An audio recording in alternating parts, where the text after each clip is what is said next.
Here's a present for everyone doing their Christmas shopping this year. It's big. It's exciting.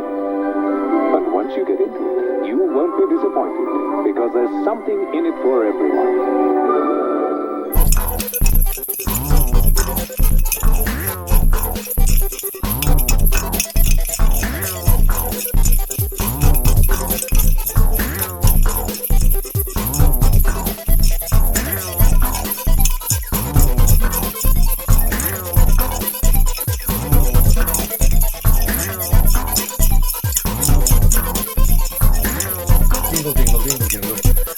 Merry Christmas. Hello, I'm Andrew. Hello, I'm Lisa. Welcome to episode 43 of Round the Archives. Happy Christmas! Happy Christmas.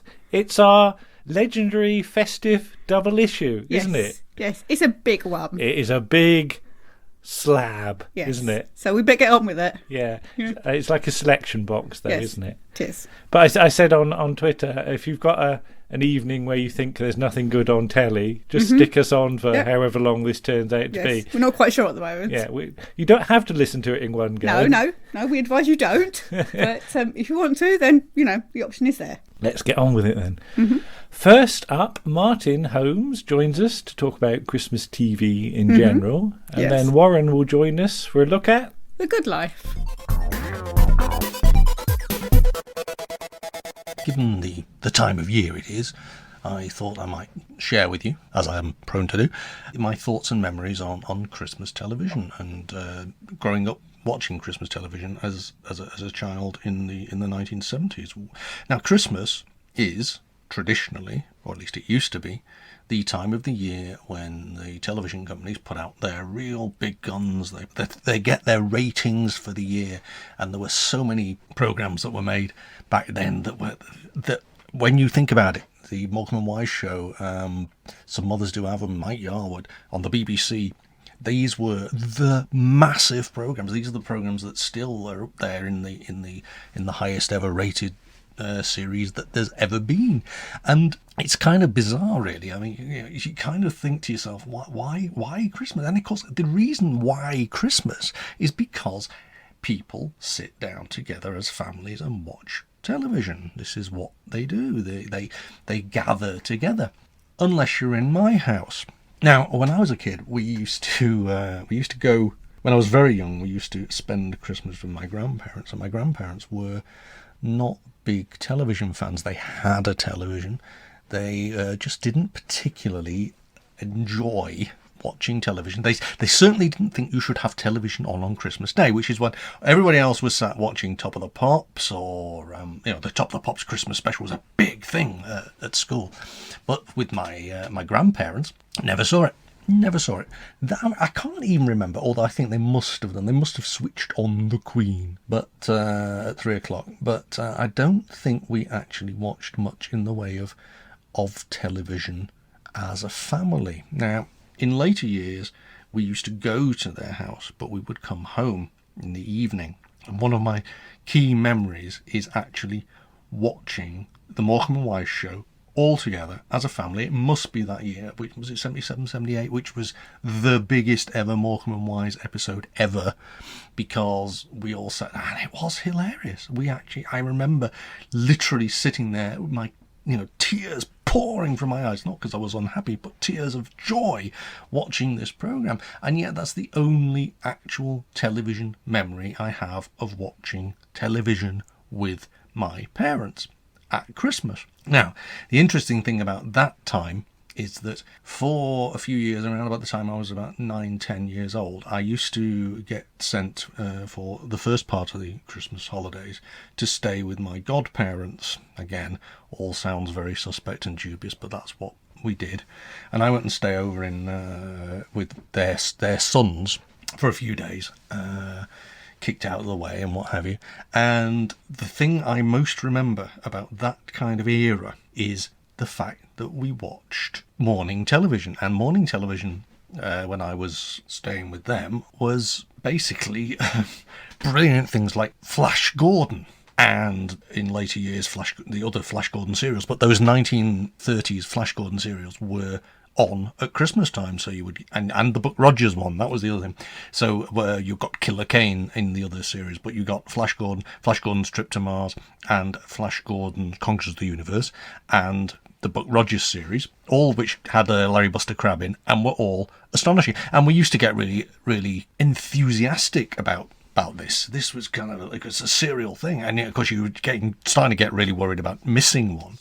And then, of course, the other thing that was on about the same time, because, hey, space and kids and, oh, it's Christmas, was holiday Star Trek. Now, this was Star Trek. This was the original Star Trek, and it was basically dressed up as holiday Star Trek, which either means that they cut all the horrible bits out of it for the kids in the morning, or they just called it that because they didn't want to show the entire run of the series, so there were some best episodes and things like that. So we got quite addicted to Star Trek in the morning. At that age, influence and all that kind of thing probably explains a great deal. Anyway, that was part of the Christmas holidays. I mean, you had all the other things in the summer, Robinson Crusoe, blah, blah, blah. But Christmas meant those serials and holiday Star Trek. Now, I'm not even sure whether they did it more than one year, but it's so embedded in my memory. In later years, of course, there were strange and different Christmases that you sometimes get to have. So I spent 2 Christmases in a flat in Manchester living on my own, and spent the entire time on my own because my family were at the other end of the country and I was working till Christmas Eve and didn't get down there and all this kind of thing. Blah, blah, blah, all terribly sad. But the point is that I cooked my own dinner, sat there on my own all day, and again, not a problem. But one of the best things about one of those particular Christmases was that Arena rebroadcast the 3-part Orson Welles interview all together on one day, and that was a fabulous Christmas morning. It really was. I sat there and I put off cooking because it was just so good. And this is the other thing about Christmas. Sometimes you get these incredible gems of television that you wouldn't otherwise get to see. And they're brilliant. They're absolutely brilliant. So, it's a special time of year televisually, as well as everything else. So that's the beauty of it, isn't it? That's the beauty of television. Now, the other thing about Christmas is that over the years there have been so many what we would call classic Christmas television episodes. So I can't go through Christmas, for example, without seeing certain programmes. I think I talked about a couple of those on last year's Christmas Round the Archives, which was, of course, things like the Too Many Christmas Trees episodes of the Avengers and the Blue Carbuncle, which, again, for us in our house, Blue Carbuncle is part of Christmas. But then again, so are the Basil Rathbone, Nigel Bruce films.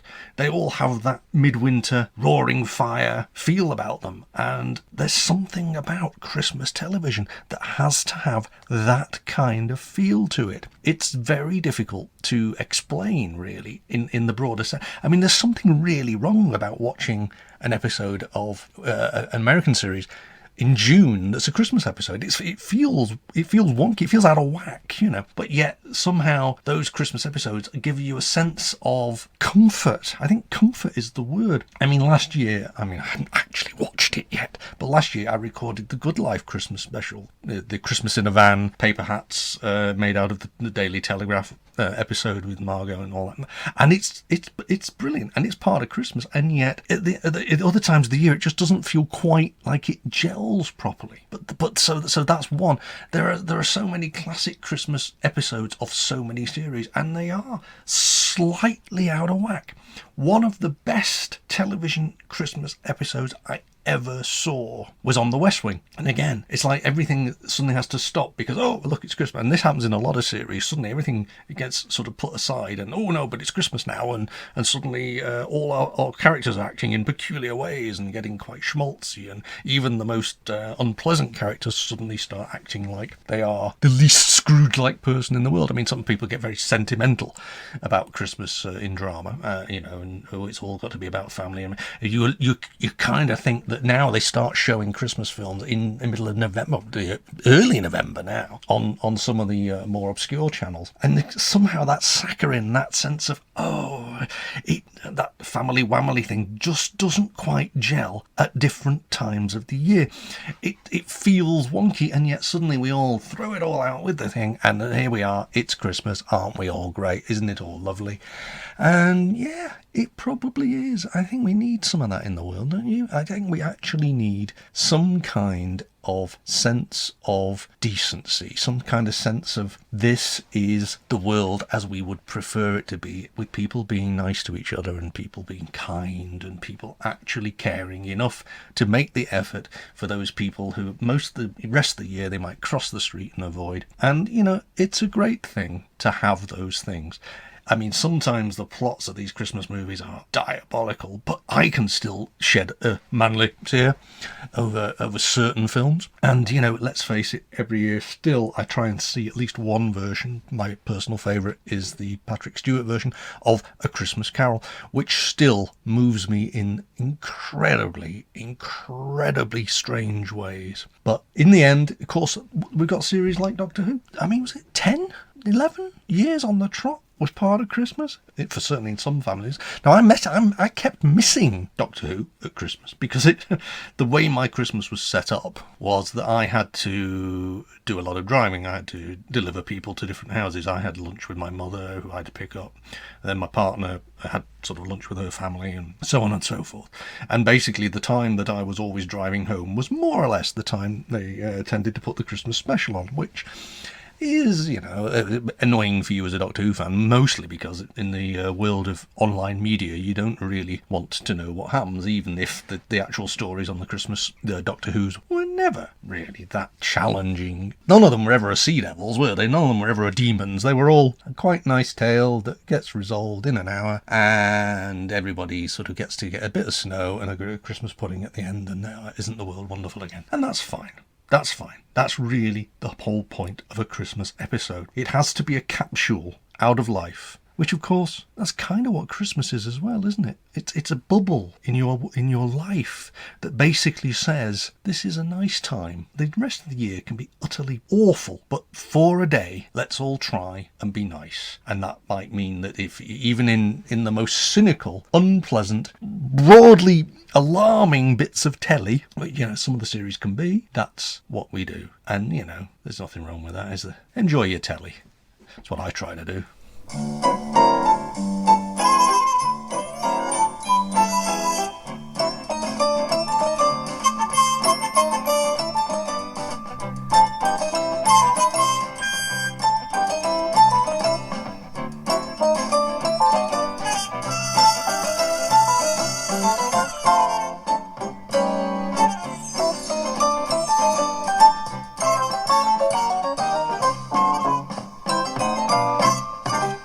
Merry Christmas, Warren! Merry muchness to you all. Merry muchness. I've just been playing with my Yuletide bulbuls. How are you both?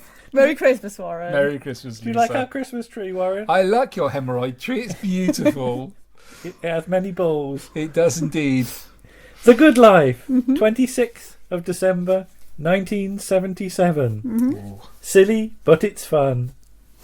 Yes, it is. It was fun. It was Yeah. fun. Did you have a nice warm glow when you were watching it? I did. Yeah. I think it's a really sort of happy storyline, isn't it? Yeah. And it does, you know, I do remember seeing it a lot in my childhood. It is a stable Christmas treat, isn't it? A stable or a staple. A could stable watch staple. You could watch it in the stable. Some more of the elderflower wine, please, matron. But let's quickly zoom through what happened. Title sequence. And we said, what's the bird at the start? Yeah, is it a dove or a Dove or duck goose or a goose? It's the most happiest It's goose a very in the happy world. bird. It's mugging at the camera Well, shamelessly.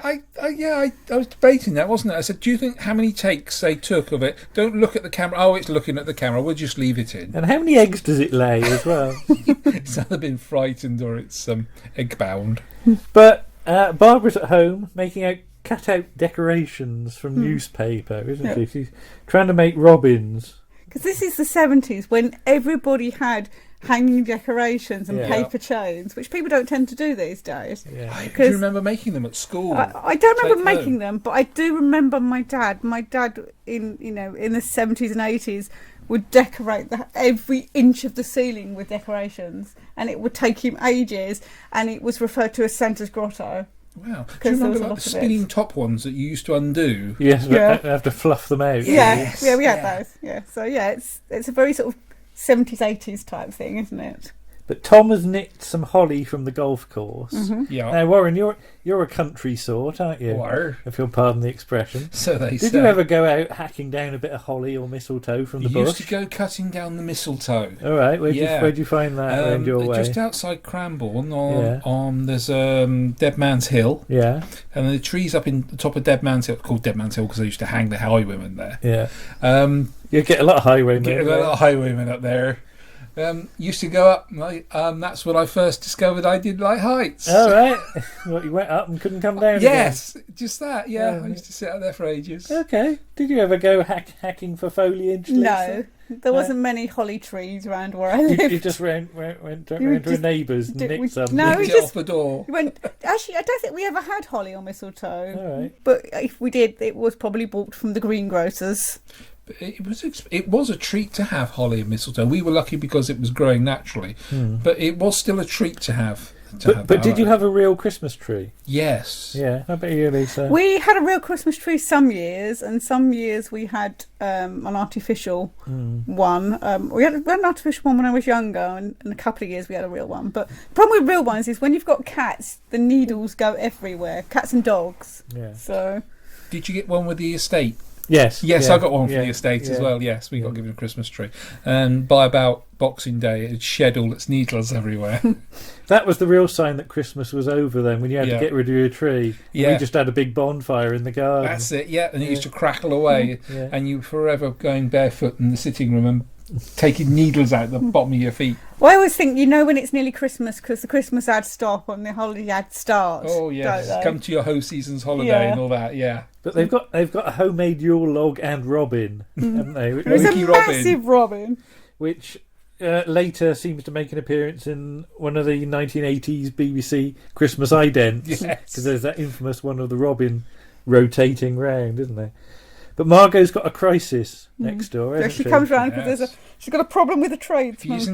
She isn't getting her length, is she? Yeah, the tradesman's short by 6 inches, isn't he? Yeah. 6.5 inches. 6.25. He's wantoned by 6.5 inches. Because they have to measure the Christmas tree, and it's 8 foot 5 3/4 rather than the 9 foot that Margot asked for. Could you get I don't think we could get a 9-foot tree in this room. I was looking at how the ceiling was. Surely it must go in the hallway then, up the stairs. Possibly, yeah. Upper passage. It's Waterfield.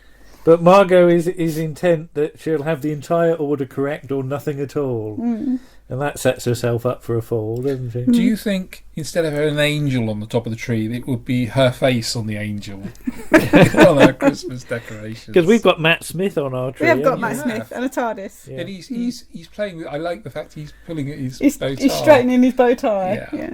But Jerry comes in and he gets a gin and tonic, and I get the feeling he always has a gin and tonic when he comes out. Yeah, it's a very alcohol-related era, isn't it? Because we said about Terry and June last year about drinking, and there's an awful lot of just you can imagine what Jerry does of an evening, can't you? Can I ask? Yeah. Do you keep your alcohol in the cupboard now?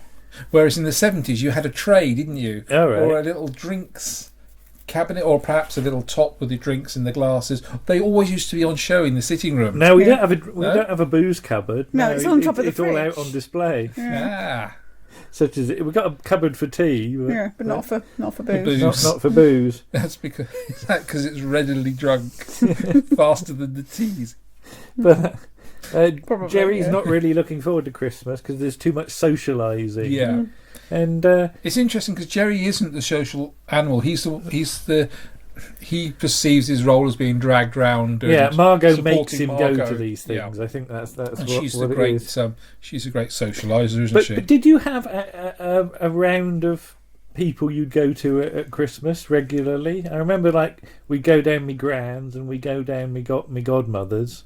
And maybe sort of some other relative, but that was about it. We didn't really go in for societies or things like that. Always had my Dottie Gray aunt used to come down from London. She was fantastic, and then we used to go and visit grandparents on Boxing Day. All right. How about you, Lisa? We would always, actually, because my nan used to come over Christmas Day, so I can remember going over to pick her up in the car with my dad and bringing her back for Christmas dinner, and then she'd have to be taken back home later in the day. I don't remember visiting anybody because obviously my one of my grandfathers died before I was born, and I don't remember going there at Christmas, and the other one died in 1980. So you know, I can remember watching Box of Delights there, but not going on Christmas Day. Yeah, but Margot's order is still wrong because she doesn't drink milk stout, which is what appears Can to you be. imagine her with a pint of milk stout sat in the snug? Like, yeah, Ina Sharples. With Ina Sharples. Actually, she'd probably get on really well with She Ina probably Sharples. would, yes. But, Now there's a spin-off series. but Tom's made some homemade crackers as Yes. well, hasn't Yes. he? With paper hats in it made out of newspapers, and the insides of the toilet crackers are roll. toilet rolls. Yeah, and the colour supplement right round them to Yeah. I make think them they pushed the colourful. boat out because they bought multiple newspapers and a colour supplement. I was going to say, where did all the newspapers Perhaps come they got from? them from Margot and Jerry. Perhaps they'll get their vegetables wrapped in them. Yeah, maybe. Yeah, but Christmas has cost them 15p Ooh. this year because they've had to buy balloons. Yes. Did you care for balloons much? We had balloons. I remember having the balloons on the ceiling with the other decorations. Were you any good at blowing them up? No, my dad used to blow them up. I actually had a pump. Did you All ever? right. Yeah. I don't know what Sorry, doing the actions were, and nobody could see you. I felt better over it. Warren's hand was going like Billy-O there. Yeah. But Tom apparently dresses up as Santa of a Christmas Eve. Warren's vibrating there. I don't know why. So we never get to see the costume. But what do you imagine goes on? Or comes off, as the case may be, because there's the comment, Yes. isn't there? Yes. It better have been you last year dressed as Santa. So does Tom come in at sort of midnight and demonstrate his sack or something? I don't know. Oh, it'll be the "Are you being served?" flashing Santa. Ho ho ho! But next day, Margot's delivery has not arrived No, because they don't work Christmas Day. surprise, surprise! Yes. But people did work Christmas Day. Yeah. Well, in Diary of a Nobody, there's reference to the trains running on Christmas Day. So once upon a time, Oh. yeah, Well, it's like in A Christmas Carol. When you see a sort of a Christmas Carol, there's always yeah, like because he sends the boy Yeah. to the butcher's to get the biggest goose in the window. What goose shop was open Christmas morning? Yeah, So go in and get a It's not goose. Tom Cratchit, was it? no, there isn't Tom Cratchit. Who am I thinking of? Bob Cratchit Bob Cratchit. and Tiny Tim. Oh, Tom was his brother-in-law. But Jerry's got political. He was offset. You never saw him. Jerry has political chicken pox as He has Margot political, yeah. rings round. And I love the thing where he does it, and he's Paul Anthony's pulling his jumper aside, looking down at his chest. But if they're political, are they to the left or to the right? You Yeah. see? But so the Prime Minister, to be, Yes, yeah. has political chicken pox. But what's this about Robert De Niro?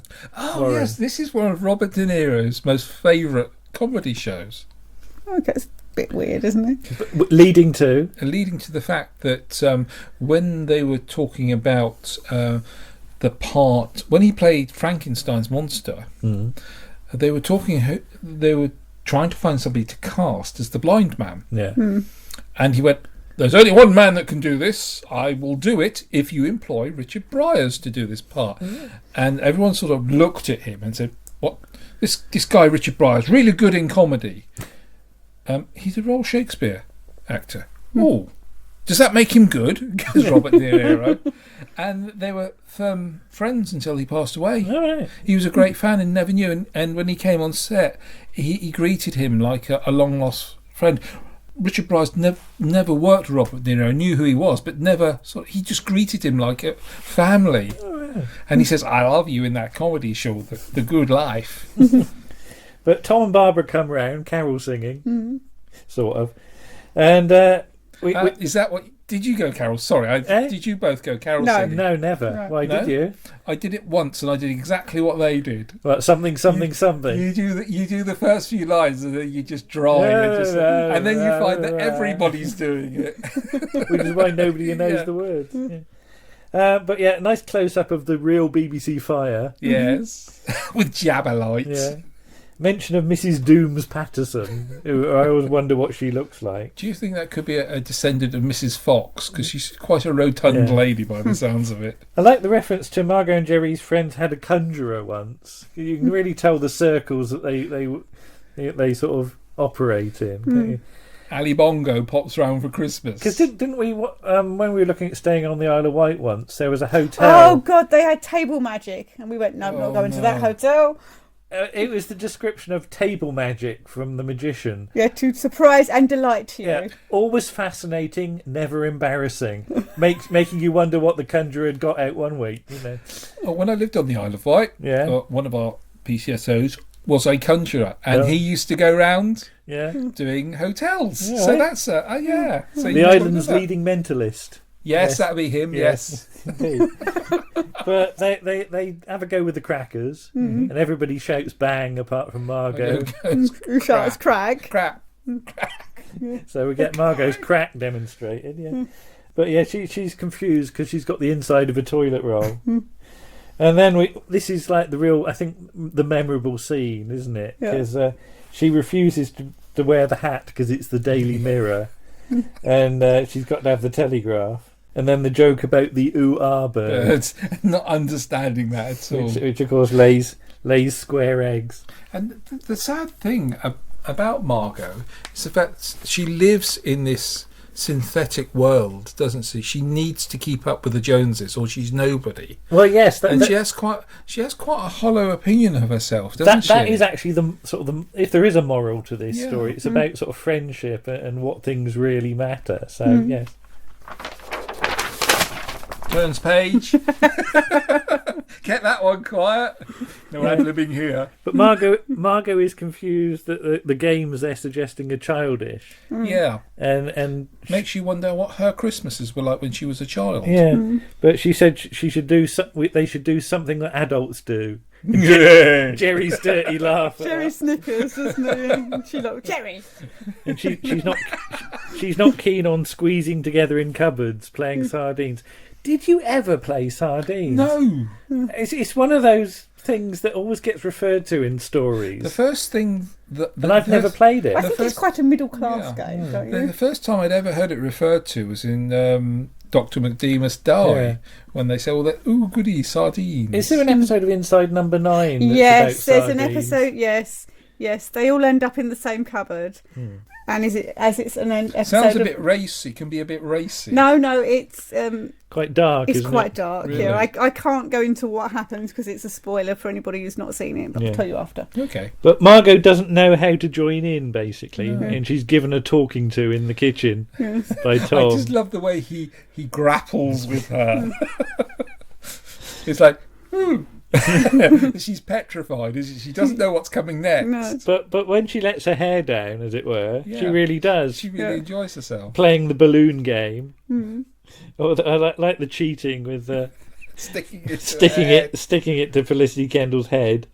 Apparently an orange went down Margot's dress at one point as well. It was deemed lost. Lost, yes. But no, I just got a vision that I want to take away from me now. how was it retrieved? Yes. Forceps. Eh? Forceps. Nothing involving spoons, was it? Well, you might be, yes. But basically Margot enjoys herself, doesn't she? Does. Yeah. And they've got a present in the form of some giant green jumpers They were fantastic. that they're homemade. They've dyed with some Horrible vegetable dye, haven't they? All pale, sort of wishy-washy green. They're like huge. And can you imagine Margot wearing them? To one of Mrs. Doom Patterson's soiree, yeah. But for the final bit, the present arrives in the form of a very well-behaved cow. It was very well behaved, wasn't it? And I just put cow in studio klaxon. You know, just thinking of Blue Peter or something like Never that. play with children or animals or cows. But it's a lovely little episode, isn't it? And Such a beautiful episode. You do feel very at home watching it, I think, because these characters became favourites. I think.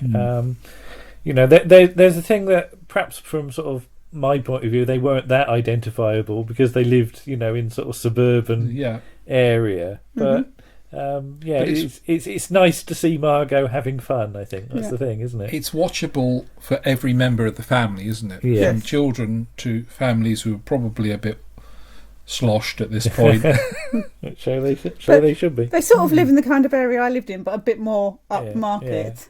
All filmed in Kew Ferry Road in Northwood. Yeah. Do you know it well? It's off the Pinner Road. Right. Have you been there then? You used to work near there. Oh, right. My first station was around the corner at Northwood. Oh, there you go. I used to walk past it and did not know what it was. Ah. Right, well, there's our first thing, Mm-hmm. and we will be back later with a little more Christmas with something a bit more panto. Yeah. So we'll see you soon then. Okay. Bye-bye. Bye.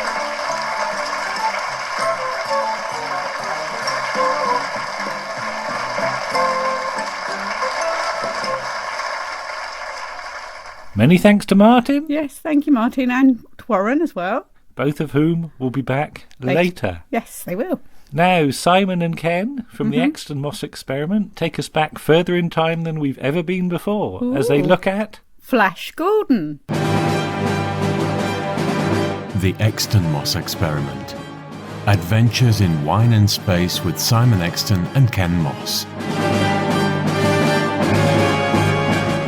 Hello everyone, and hello to listeners of Round the Archives. This is the ExtonMoss Experiment, breaking in yet again. I'm Ken Moss. I'm Simon Exton, and we have a little podcast, largely inspired by Around the Archives actually, where we look at classic television and a few other bits and pieces that we just fancy watching at the time. And we've done the occasional little snippet for Around the Archives. I've known Andy and Lisa for more years than any of us probably care to remember. Andy and I used to work together in a chemical factory in Poole when we were a significant amount younger. And what we're going to watch today and then talk you through is something that will be very familiar for those of you of a certain age who used to watch Saturday morning's kids' telly, or who used to watch the morning telly that was on in school holidays in the early 80s, I suppose it would have been. The American black and white Flash Gordon. And we're going to watch the first episode of Flash Gordon Conquers the Universe, and this is from 1940. So that make it the oldest thing that we've watched so far, isn't it? It's by far the oldest thing I've ever done, yes. Only the second American thing that we've watched. Third, yeah. We're drifting across the pond more frequently these days. Before we launch into the glory of 70-year-old American television, should we get out the sonic screwdrivers? we should indeed.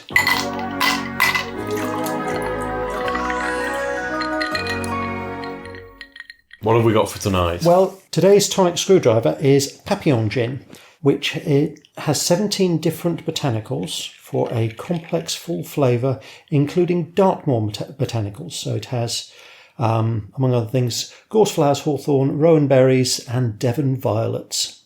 Far be it from me to dispute the card. It tastes like it's made from butterflies. It's wonderful stuff. This is lovely. There's so many It is lovely. flavours. I have no idea what a butterfly tastes like. You've obviously had a more varied diet than I've had. That's right. Well, one must try everything once. I'm not sure that's true. Diving off a cliff. There is Morris dancing. To be fair, there's Morris dancing. There are so many flavours in there that all work. I can't separate them out, but it's a bloody lovely gin. It is absolutely lovely. It's subtle. It doesn't hit you straight off, but it just has layers of taste that comes through. So you have a sip, and it's quite floral, and then more woody notes come through, and barky tastes. And it just kind of hits you with wave after wave. This is absolutely lovely. There's a very slightly sharp aftertaste to it. But I rate my gins these days on how quickly I could finish the glass. And I could happily neck that. I'm giving it 5. This is a definite 5 for me. I don't dare rate it on that scale because I rate pretty much everything a 5. Mason's Yorkshire Tea Gin. Oh, that was awful. Really looking back, I should have given that negative Bernards. But this is 5 We have Bernards. discussed negative Bernards before. We have. But 5 out of 5 on the Bernard scale. Very definitely for the Papillon Gin. So, we're happy with that. Now that we've downed a gin, well, we're halfway downing a gin, shall we open the Black Archive and see what's in there?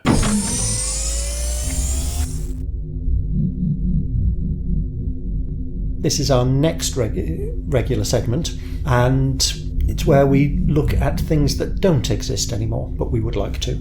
So, Ken, what's your choice for something that we'd love to see come back to the archive? Pulling out of the archive today, I'm going to choose the 1949 BBC version of The Time Machine. Nice. It was never recorded, it was broadcast live, and there are scant production photos, but from what little there is on the net, the production photos look very nice. Yeah, I think I've seen 3. And it got very, very good reviews It at the did. time. Science fiction in those days was a bit of a rarity. So, well, on BBC television it certainly was. And it's just the fact that it's missing, and I love The Time Machine. So that's... And I think it was the only science fiction TV that the BBC did in the 1940s. I wouldn't like to go that far. I don't know enough about archive TV. It's a significant gap because I love H.G. Wells, and so that's going to be the one that I pull out of the archive. And to date, I think it's the only British TV adaptation of The Time Machine. Other H.G. Wells stuff's been done. I don't think The Time Machine has. It's been made into films a couple of times. I wouldn't like to say. I don't think it has. If you know any different, boys and girls, please do write in. What's your choice? My choice, and I'm going to move away from archive television. Okay. And recognise that there are films that are missing from the archives as well. Fair And I'm going to choose a Lon Chaney horror film called London After Midnight. It's about a serial killer in London. It's one of the sort of holy grails of missing horror films. There are, again, a very few production stills from it. It was supposed to have been incredibly creepy.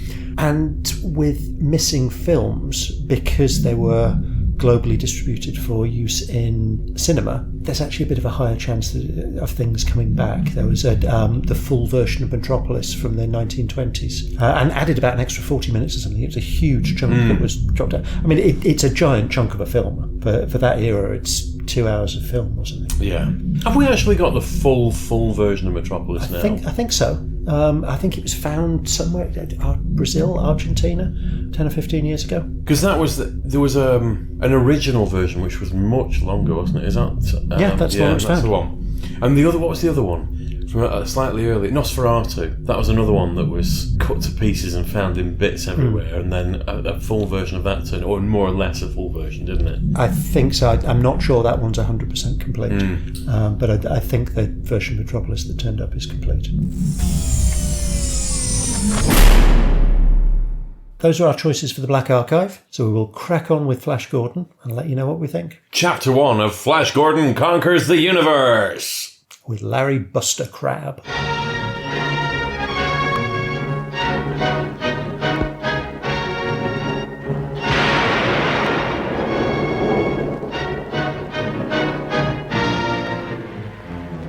Following in the wake of the distressed condition of the world, a ravaging plague has visited the earth, the Purple Death that leaves only a purple spot on the forehead of its victim. The world's greatest scientists have assembled to combat this mysterious malady. Listen to this. Just sighted a strange spaceship from another planet, which Zarkov believes has connection with Purple Death. Investigating. Flash Gordon. Okay, we've just watched Chapter 1 of Flash Gordon Conquers the Universe. This was the third of the Buster Crabbe film serials from the 1930s. This one was made in 1940 and was later condensed into a film version called The Purple Death from Outer Space. It must be a hell of a condensation because it's 13 episodes. 13 episodes of about 25 minutes each down to an hour and a half is cutting out a lot. It was a feature-length film. It's still not going to be much more than an hour and a half, is it? That was fairly terrible. It ranged from the wildly hammy to the absolutely amateur in terms of acting. It's very, very much of its time. Although I've got to give kudos to... You're busting to come in here, but I've got to give kudos to some of the special effects in terms of set design. The sets look fantastic. Yes, they have. Costume design is fun. Let me just say, I really enjoyed that. It's... For anybody of my era who used to watch this on telly in the mornings when you're on school holidays, this is incredibly nostalgic and incredibly entertaining. Yes, it's not the greatest. There is some hammy acting. Ming is dreadful and always has been dreadful. Yeah. Dale Arden's entire role is to turn up and get changed into a posh frock and then get left behind. And Flash Gordon turns up in a shirt and tie at the beginning of the film. He's flying a spaceship in a shirt and tie. Isn't that supposed to be sort of military uniform without the jacket? No, it just looks like a shirt and tie. It's terrible. But he gets a pantomime costume of his own. The costumes are very pantomime. The Ming the Merciless, though, is very reminiscent of Max von Sydow 40 years later. They're almost Maybe it's because I'm interchangeable. comparing it to Max von Sydow, and he improved on the part. Enormously, yeah. Because when we first put this on, the copyright notice says 1934, so we actually thought that IMDb had got it wrong, but the film itself is credited as 1940. But so I was looking at it as of its time, and yes, you've got little sparklers coming out of the spaceships on wires. It's nearly 80 years ago. It is. But then I looked at it and thought, only 12 years later, there was War of the Worlds. And there's a cosmic difference there. There is, but this was not on the budgetary scale of War of the Worlds. It's no excuse. I mean, before this, you'd had things like Metropolis. Yes. So this was a cheap filler. It's of its time. It's of its time. It's incredibly entertaining. For you, maybe. That was torture. Oh, goodness me. I do remember seeing these on Saturday mornings. Because Saturday morning kids' TV was filled with black and white stuff. I remember things Champion the Wonder Horse. And the Little Rascals and things like that. Wild Horses. Don't remember that one. Was it Wild? No, White Horses. No, I still don't remember that one. Some dreadful French thing. It's got a very nostalgic theme tune. I suspect if you saw any of it now, it would be dire. Yeah. So one for a later episode then. Yeah, wake me up when it's over.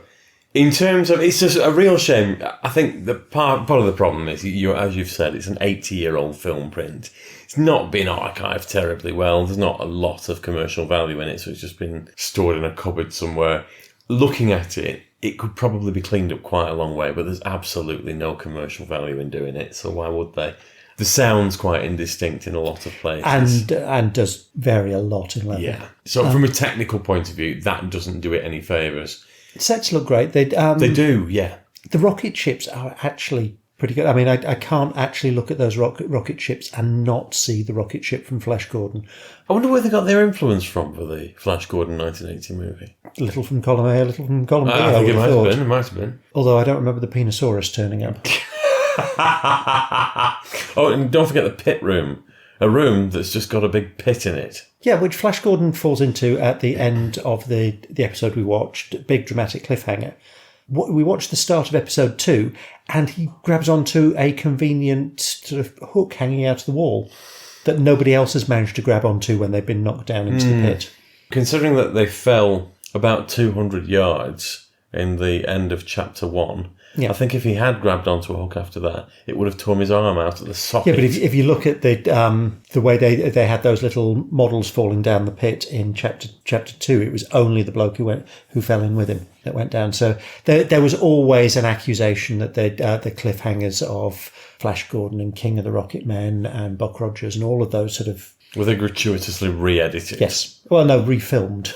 But it is what it is, and it was of its time. I really enjoyed that. Do you mean nobody had a DVD player to pick faults in this in 1940? How remiss. Yeah, I could quite happily not watch another chapter of Flash Gordon of its time, but that bored the arse off me. Well, fair enough. But we were coming at this from different angles. Yes, we are. I was very young when I saw the repeats of this when I was younger. So I wasn't. Yeah. Right, so we will leave it there. We've got a mixed review on that one. But they're quite fun to watch, and particularly if you remember them from the time, it's very nostalgic. It's very summer holidays. That I remember, the 6-week holidays from school. Skippy was another one that used to be on. Yes, it was. And Flipper. Flipper I actually quite enjoyed, but Skippy I just remember the young boy kept touching Skippy's arse. Even when I was a kid, I thought it was very weird that he kept giving Skippy a little tap on the arse to get him to move. Well, maybe watch Plebs. See previous episode for this reference. Yeah, see our sitcom episode. We've smashed our way into Andy and Lisa's podcast. We shall sidle out quietly. Thank you for giving us the time of day, boys and girls. We'll take our gin and hand it back, and hand the podcast back to the experts. We shall see you in another podcast. Take care. Bye now.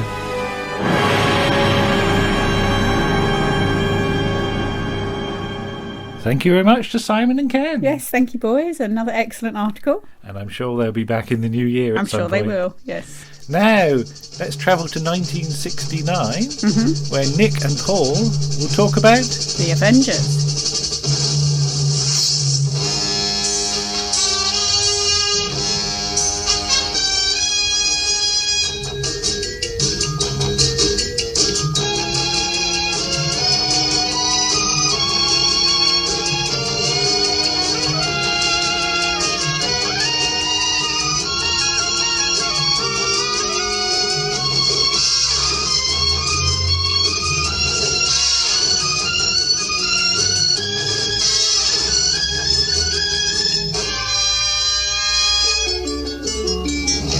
Hello, Round the Archives listeners. It's me, Paul the Shy Yeti from the Shy Life podcast. I'm here with Nick Goodman. Hello. Hello. Nick, I'll tell you exactly what we're talking about this time. Beautiful gun, Tara. It is, isn't it? My uncle had it made specially, then he never used it. Why not? Oh, the young man married my cousin of his own free will. Are you sure you don't want to come sailing? February and the Channel is not my idea of heaven. Now I'm going to the heart of the country. Shooting, fishing, fine wine, good food, away from it all. So this time on the show, I want to talk to the listeners about the Avengers, which I know you're a fan of the new Avengers more than the Avengers. Yes, I've got a healthy respect for the Avengers, and of course I remember these episodes and Appeal I would have seen in 1983-84 with the Channel 4 repeats. Yeah. And I liked them. I watched them every week, but New Avengers, I suppose, was my first taste of it. And for me, remember that from the time as well. I think if you're... I can understand people's feelings if they grew up with the Avengers and didn't quite gel with the New Avengers, but I suppose because I had the New Avengers first, that's always going to be my favourite. And I don't know, it was just a combination. The tone of it, I felt, was... I know Patrick McNee didn't like them, but I felt the tone of them were just right, and Brian Clemens and Dennis Spooner's scripts were... I think I got into the show all around the same time.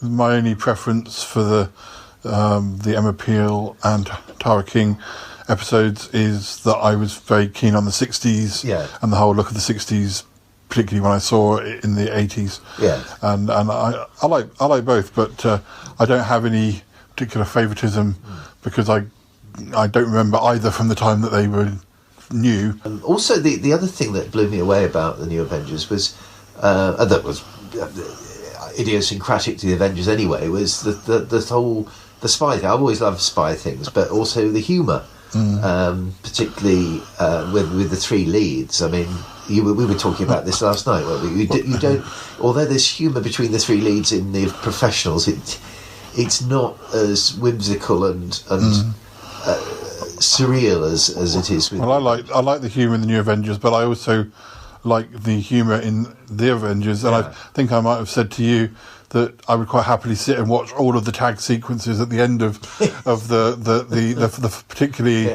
in the Tara King era. They get really kind of way out, and the things like doing a champagne pyramid and things like that, and from doing that to completely out off the wall. Now, what I want to particularly talk about, going back to the Avengers, is my particular favourite era of the Avengers. We're going to watch one particular episode.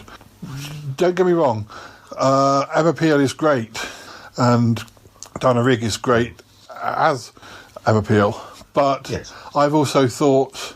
and Hannah Blackman's great as well, but it tends to be Emma Peel that gets remembered.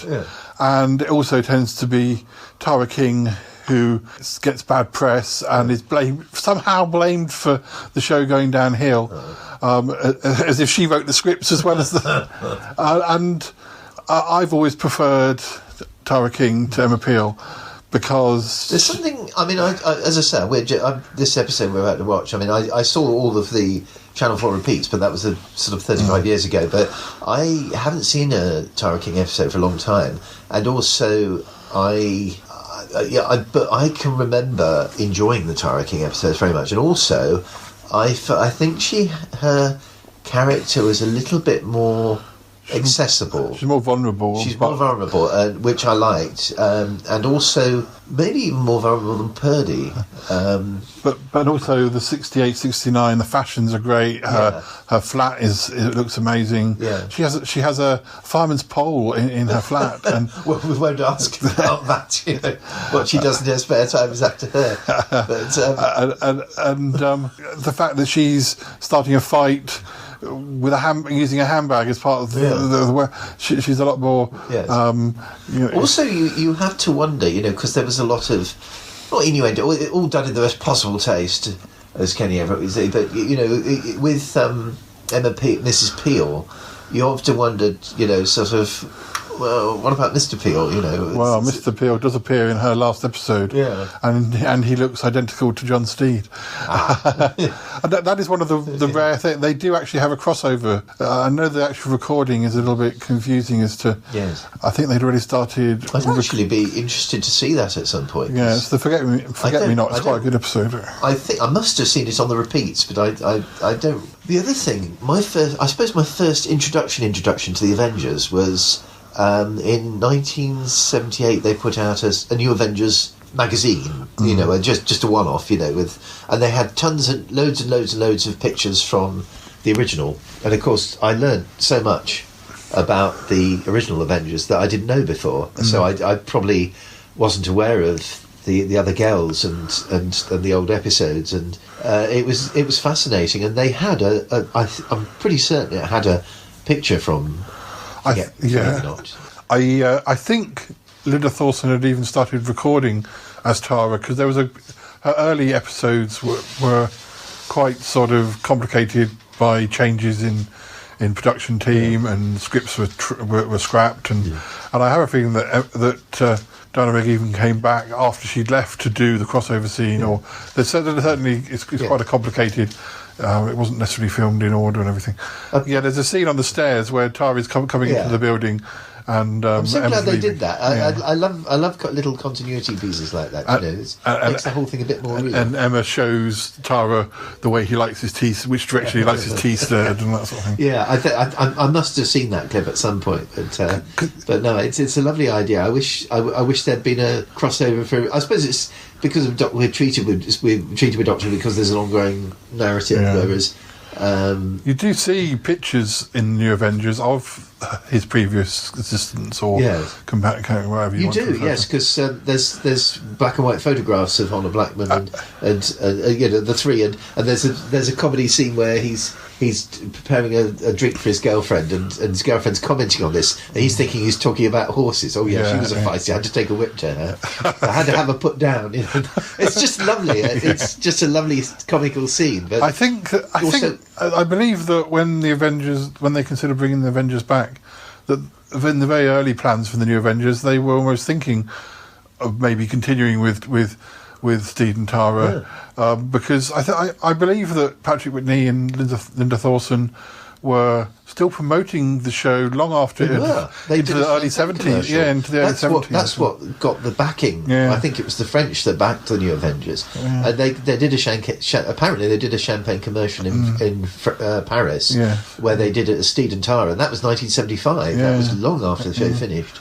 And they said, someone asked them apparently, will the Avengers ever come back? Or so, show us the money, and sure enough, it did, and I'm very glad it. Patrick Whitney was a little less than gracious about it. But the thing is, I had no problem seeing with him as a third-party father figure, because I knew no different. I didn't see him as because I hadn't seen that before. So I didn't see any harm in it, really. I think poor Tara gets the blame for the problems with the show. Her early episodes are all over the place because they're scripts that were meant, that didn't work out, and Tara's wearing a blonde wig in some episodes. It's a bit all over the place. But a lot of the episodes that I really love of Tara's are ones that I've seen other people totally trash. Yeah, it's one of her first acting roles. I think she does it. She's great, and she has maturity beyond her years. I've heard people criticise, her be blamed for all sorts of things. It's like, oh, she's only inexperienced. And so I think I wouldn't want her any other way. I think Tara's a great character. Yeah. I also think there's a problem I have with some Avengers episodes. The Carla Diana Rigg episodes are very formulaic. There's always a villain of the week. You can almost match the different, considering that the show had advert breaks. You can almost say, like, by this point in the advert break, there'll have been a few, various people getting killed in different ways, and then they'll find out the twists about the same point. And I don't think with the Tara King ones, the types of episodes, whether they work or not is another matter. But they're not as formulaic, and you don't know quite so much where they're aiming for. And I think the one that sticks out for me is the stop me if you've heard this one before. That was Two Fellas. And there was several photographs of that in the Avengers magazine, the New Avengers magazine. And I remember being, this is a bit different, and enjoying the episode when I saw it. And I'm not saying that Tara King episodes are better than Diana Rigg, Mrs. Peel episodes, but no. Well, personally, I do prefer Tara. I prefer Tara King over, but obviously, I still love Mrs. Peel, but I feel that she doesn't need anyone to be. She doesn't need an ambassador. She doesn't need an ambassador, and I've always been an ambassador for Tara. And yes, you're like me. You like sticking up for the underdog. You don't particularly think like everybody else. Because if you're not watching it because she's not Diana Rigg, then you're missing a treat. So yes, exactly. I've never had a problem. I didn't watch them in 83, 84 and say, oh, it's really gone downhill. With actually, I think if anything, I actually preferred Tara too. Yeah. Sergeant Groom, it's nice to see you, old chap. You're looking very fit. I don't know how you do it. The years just don't seem to leave any mark on you. Thank you, sir. Well, isn't that lovely? She's a beauty, isn't she? Yes, sir. Good morning. Laura, my dear Laura, you look absolutely lovely. There's no doubt about it, the country life suits you. There's no other word for it. You look radiant. Thank you. Who are you? My name is Fenton Grenville, and you're Bill Bassett. Well, now we're all here, we might as well begin. Sexton, would you please lock the door? Now, just a minute. Exactly what's going on? Now, Bill, be a good chap. Up to now, everything has been civilized and quite delightful. Don't spoil it. Now, the episode that I want to show you is, this article is appearing in the December 2019 episode of Round the Archives. And unfortunately, there's not really... I know this isn't a particularly Christmassy edition, but I still felt I wanted to... I suppose, yes, it's going out of Christmas. Yes, yeah. I still sort of wanted to have one that kind of has some Christmas connection. Yeah. Unfortunately, there's only one properly Christmas episode of The Avengers, and it's not a Tara King episode. It's a black and white Emma Peel episode. So the episode I have selected does have a very vague Christmas connection. It's called Takeover, and it's from about April 1969. And now the premise of this episode is that Steed and a sort of friend that he knew in the war. Happy Christmas. Happy Christmas. Hello, Bill. Hello, Laura. And hello, Wotan. Compliments of the season. Just a little something for the tree. John. Laura. Good to see you again. Good to see you, John. And you too, Bill. So we've got other guests. It's going to be the greatest Christmas we've ever had. John Steed. Fenton Grenville. Now, what's all this about Christmas? Bill, you haven't told them about Christmas? You haven't told them. To tell you the truth, we'd forgotten. Forgotten? Chris, not to worry, I will explain. You see, Bill and I, we were taken prisoner in Nanking. There was no window in the cell. We lost all track of time. So we made our own calendar. Eventually we found we'd celebrated Christmas in February. So they've been celebrating their own special Christmas ever since. Only this time we really had forgotten. Oh, don't worry about that, Laura. The main thing is we are all here together. Now, any other guests? Yes, my 2 assistants and my niece. Your niece? Well, that makes 1, 2, 3, 7. Great for party games. Now, I've the crackers, the party hats, the lot in the car. It'll be just like old times. Then I consider myself fortunate to be able to join your celebration, Mr. Steed. We were just about to change for dinner. Shall we leave the rest of the introductions until then? I think that's a very good idea. I'll just collect my things. And again, Happy Christmas. Why didn't you tell me? We'd forgotten. It's true. All right. We'll go through with this charade. We're business associates. But if he guesses there's anything wrong, if you even hint at it, you are dead. we'll start watching it, and we'll probably break halfway through, Okay. and then come back at the end with opinions. But yes, do check out some Tara King episodes if you haven't. I remember them being very colourful. Yeah. Do you think I'm pretty? I think I am. I think I could be very pretty. Who am I to argue with a lady? I'm not a lady. That's why I was expelled from medical school. It's my name. It affected my whole character. Ah, the Greek goddess Circe, who could turn men into wild beasts. Except I can't. I need to have my nose altered, you know. Then I'll be really pretty. It's a very nice nose. It's all right. The second one I had was best, though. I spent all my money on new noses. Well, everyone should have a hobby. I spent absolutely every penny I get on new noses. Every penny. I need to bed now. Good night, Mr. Steed. Good night. You ought to leave here, Mr. Steed. Fenton doesn't like you at all. So we're about halfway through the episode. Yeah. What do you think? I'm enjoying it very much. One forgets how many good production values go into the Avengers, the old Avengers episodes, and the direction's very stylish. Robert First, who directed a lot of the new Avengers, and it's a great episode. Terry Nation, interestingly, when I feel that sometimes with Doctor Who, maybe he didn't quite know in which direction to go because he repeated a lot of the storylines. But this one, this story flows the intrigue builds, and it's got a nice structure to it. It's probably the easiest way of describing the plot is probably the genre of home invasion, in that some criminals just walk into this couple's house. They live in the country and sort of take over. Yeah, home invasion is always a very effective concept because it gets to the heart. You know, you're in somebody's house. You know, it really is. There is a sort of, the threat is that much more personable, and they got some nice nasty baddies in it. Tom Adams, who Doctor Who fans will know from Warriors of the Deep. Keith Buckley, who turned up as a baddie in the new Avengers episode Sleeper. Dear old John Comer, who was a Last of the Summer Wine regular, as the butler.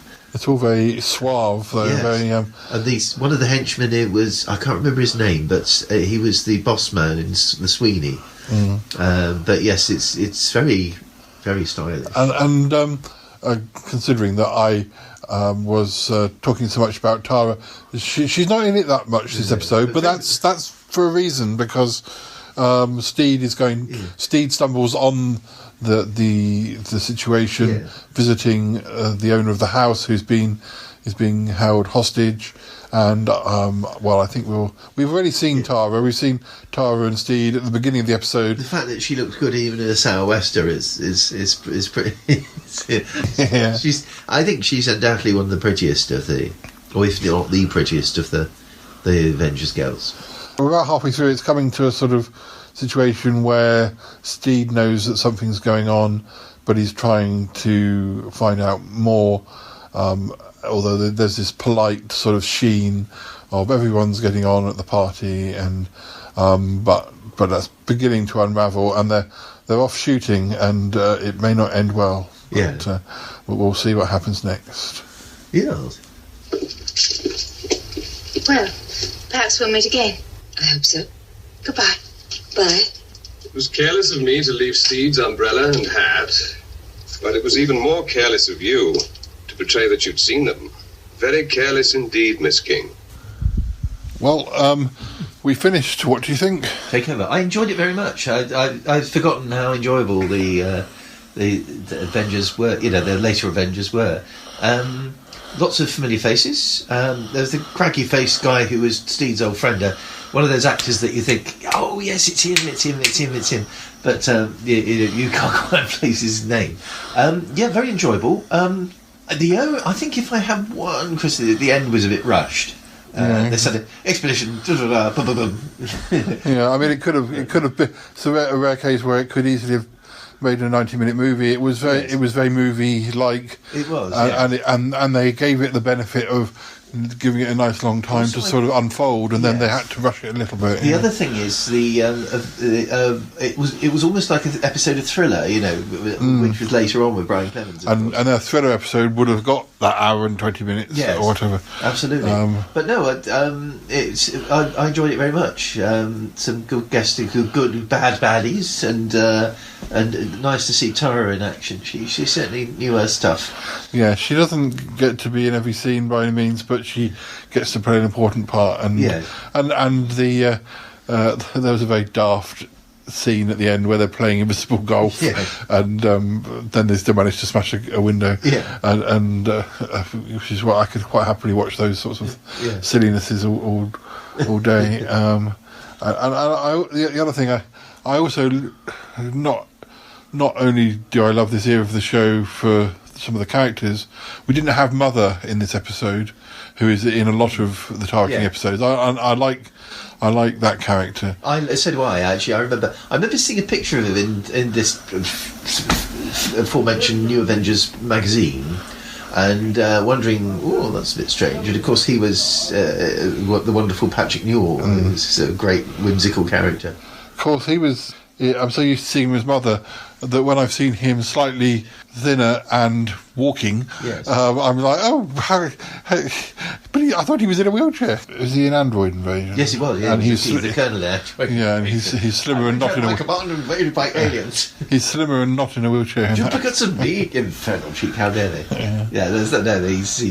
He's great in Android Invasion. But what I was going to say is that my favourite version of the theme music. It's easy to forget that before the Black and White Emma Peel series, there's a completely different theme music, which I think is awful. Yeah.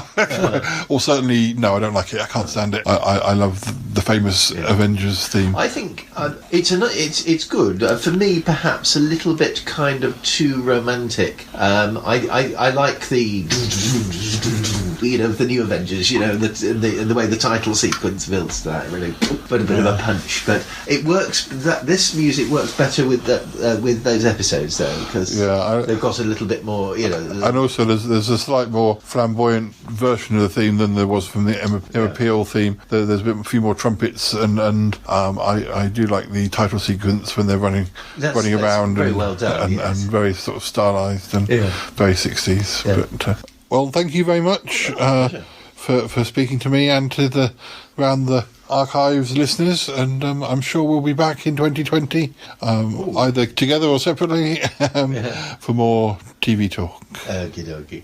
Goodbye. It's 7 miles, 800 yards, 9 inches to be precise, Bill. And we need this house for our ultra-long-range weapon. It's the only house in the district with an unimpeded line of fire. Sexton, don't touch the lighter. Don't touch the lighter! Don't touch the lighter!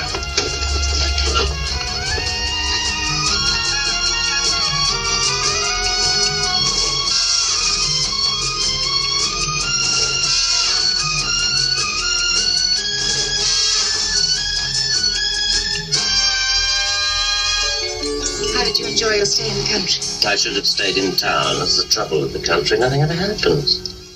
Thank you, Nick, and thank you, Paul. Yes, thank you. Paul has just racked up 300 episodes of the Shy Life podcast. He has, yes. Amazing. So that's definitely something to celebrate. It is. Now, Martin returns to look at episode 2 of Quatermass and the Pit.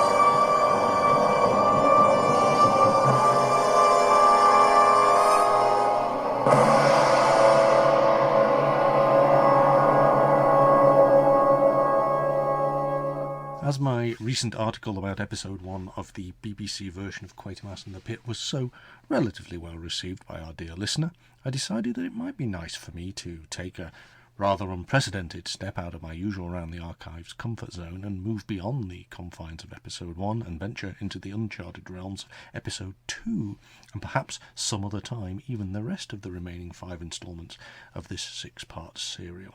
Well, it is a stone-cold classic, and so very influential for the likes of us who enjoy trawling our way through the archives that it probably is the one thing that I might find to be worthy of such scrutiny.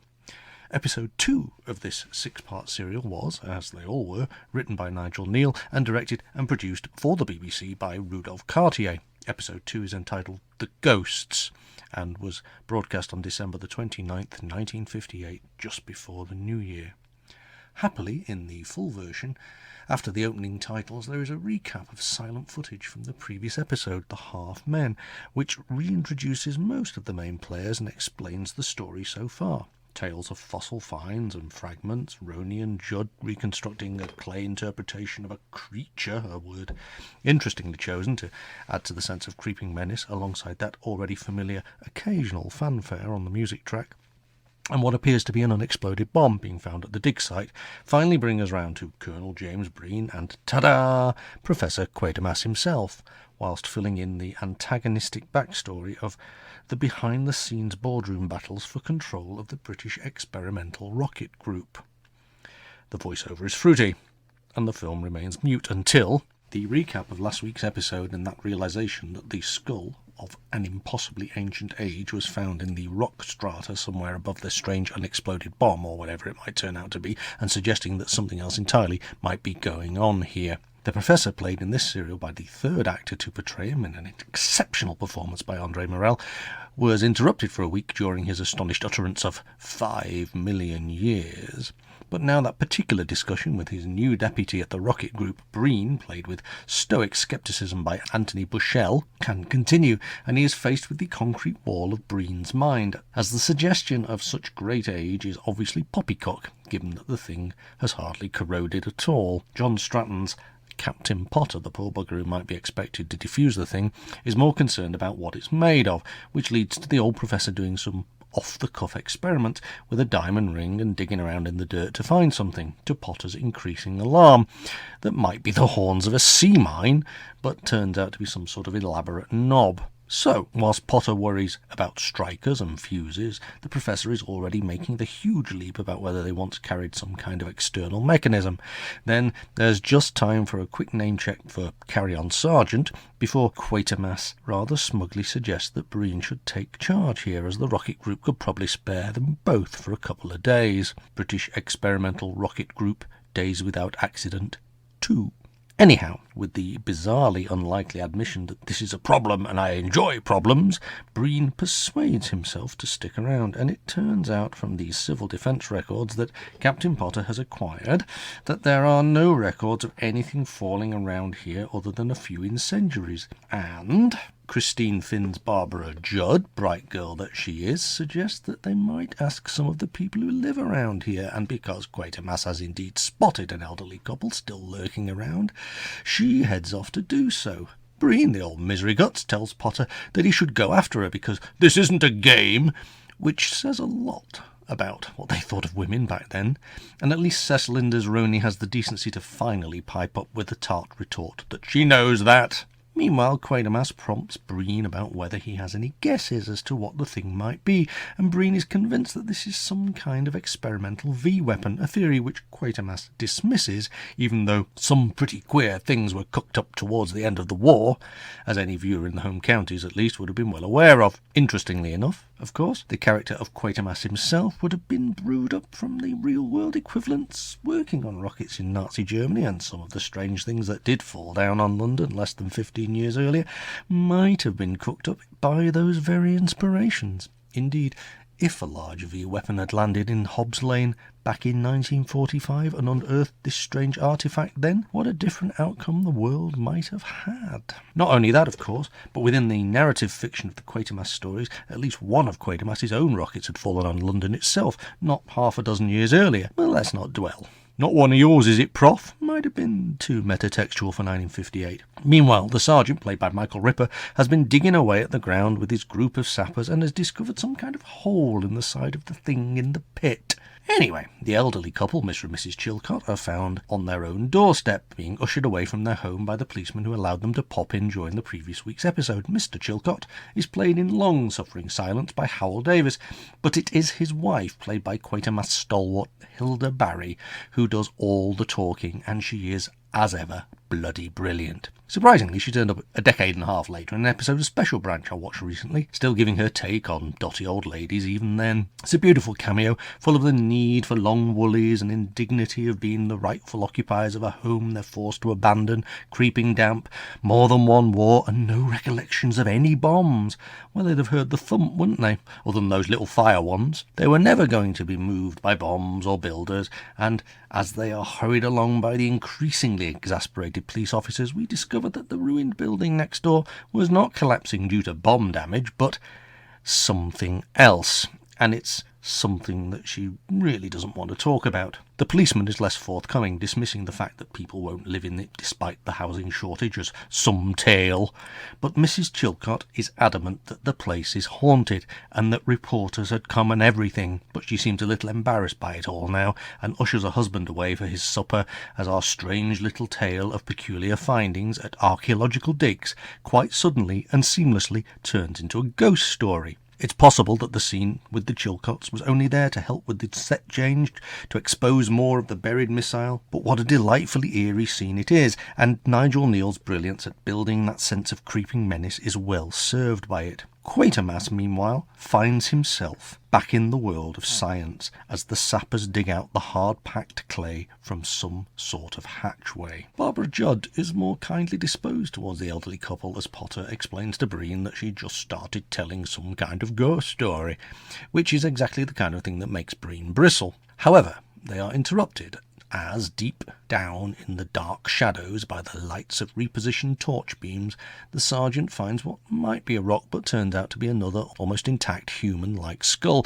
which then fills the lens with the full intensity shading of any campfire horror story, like any good skull ought to. Upon this new discovery, Roney leaps into action, something he hasn't done much so far in this episode, and seems oblivious to something Quatermass seems to find quite odd, but that Breen has an irrational explanation for, that these particular finds seem to have been magnificently, if perhaps miraculously, preserved. Roney dashes off to his makeshift headquarters in Crispin's hut, and Quatermass is handed another find, which prompts him to follow. Roney is overexcited and distracted by this new skull, and thinks that this new find will vindicate him in the eyes of his scientific rivals, who remain sceptical about his claims. A little bit of foretelling comes from his babbled remarks about someone accusing him of being able to produce a monster from any collection of old bones, but that's a surprise yet to come. It is Quatermass, however, using several long and meaningful stares, who finally gets him to question how these things were so well protected after being found inside what is still presumed to be a fallen bomb. Another mystery is brewing. Meanwhile, the professor is somewhat amused to find out from Barbara that the Chilcots have been talking about a haunted house, but they are interrupted by a suddenly very sombre-looking Potter announcing that they are to pack everything up and that the Colonel would like a word, and we cut to a Geiger counter clicking away over the mud of the site. 1959. Radiation, the very word, would strike terror into the hearts of viewers everywhere. Breen, apparently, thought he'd better check, and has found low levels of radiation all around the end of the missile, more or less where the mechanism they had previously assumed to be missing might have been. Quatermass archly suggests that they were clever fellows, the Hun, to have developed, then lost, the secret of nuclear propulsion so late in the war. We tried to ignore his own attempts at nuclear-powered flight that proved so handy towards the latter end of the previous Quatermass serial, of course. Here, his smugness is not about whether the BERG had developed one itself later on, but at Breen's insistence upon rearranging the facts to fit his theory. Anyway, things are packed away, samples are taken, and the site starts to get abandoned as lights snap off and we are plunged into an eerie darkness in which Quatermass, his breath visible in the cold night air of the partially external set, glances up at the model shot of the collapsed end terrace house that has piqued his curiosity. Before the practical trucks are loaded up, the police officers raise the barriers and they start to drive away. Quatermass is left almost alone in the dark emptiness of the pit, and there's a so-called haunted house just waiting to be investigated. So he does. The place is a ruin, a brilliantly constructed set of a ruin, but a ruin nevertheless. Eerily picked out by torchlight, it proves to be a surprisingly effective-looking haunted house for a small terrace. He's followed in by the police officer Ellis, who recognises him from earlier, and starts to point out that this is not bomb damage, and that he's worked out that it must have been empty since 1927 after some ghost scare, and that people won't live in it despite the post-war housing shortage. He then tells stories of when he was a nipper, because, significantly, he has local knowledge, and how children like him would come and knock on the door for dares because there were tales of noises, bangs and bumps and things being seen. He then opens the door to the kitchen, the part of the house that was considered to be the bad place, which sets us up nicely for more dark fears. Inside the kitchen there are huge scratches cutting deeply into the walls. They're just there. Nothing more is needed. Quatermass asks Ellis what they are, and he dismisses it as the work of kids. Quatermass points out that they must be far bolder than when Ellis was a lad, and Ellis seems affronted, making the excuse that it's all quiet now. And whilst he seems reluctant to admit that he ever saw anything himself, Quatermass is disturbed by what he thinks is a noise. And his sudden, shocking shh is accompanied by that creepy music designed to set us all on edge deep inside that supposedly haunted house, although the subsequent "I thought I heard," "No, I did hear," alarms both the police officer and Quatermass himself, but he decides that it's nothing now. I bet it had a nation clinging to their cushions, though, and jumping out of their seats. The art here is all in the excellent performances, the lighting and the soundtrack, and it's deftly handled without resorting to any special effects whatsoever. Quatermass's curiosity has been piqued, however, as he asks about the whereabouts of the Chilcots. We cut to a close view of a teacup held as we pull back in the hands of Miss Groom, a fearsome-looking lady played with bluff bluntness by Madge Brindley. She is a woman who claims to have the gift of second sight and is reading the tea leaves of both the Chilcots. A sea voyage is imminent, apparently, although Mr. Chilcot chooses instead to escape silently to his chair just as Quatermass comes calling to disturb the spirits. He's a bit, getting on, being one of Nigel Neal's terrific character-building single lines that say so much. He greets them with a cheery, "I'm a scientist," which is expected to explain everything, much as characters in 50s police series introduce themselves with, "I'm a police officer," and the plot would thicken.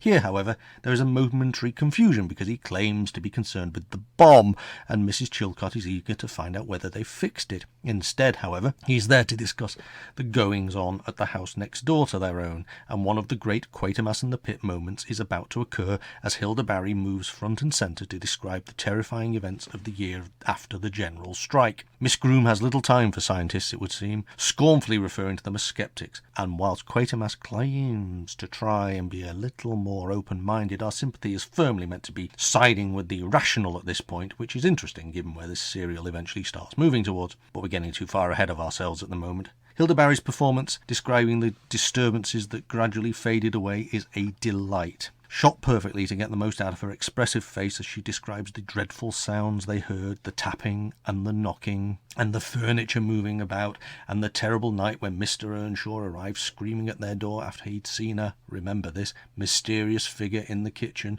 all of which paints a vivid and unforgettable picture of life in that house in Hobbs Lane 30 years earlier, and she, at least, has no doubt that these mysterious scratches were not the work of any children. Sadly, they are still rather bitter at having been made to look foolish by the newspaper reporters back in the day, and this puts Miss Groom on her guard against non-believers of her version of the truth, and as Quatermass becomes suddenly aware that Miss Groom, it would seem, is from the rather more foolish end of the occultist spectrum. Ultimately, having been put on the spot by an increasingly bothersome Miss Groom, Quatermass makes his excuses and leaves them to their tea-leaf reading, and the close-up of Miss Groom's terror at the next sight she sees in her teacup dissolves to a massive dinosaur skull at the Nicklin Institute that we find out is called Charlie.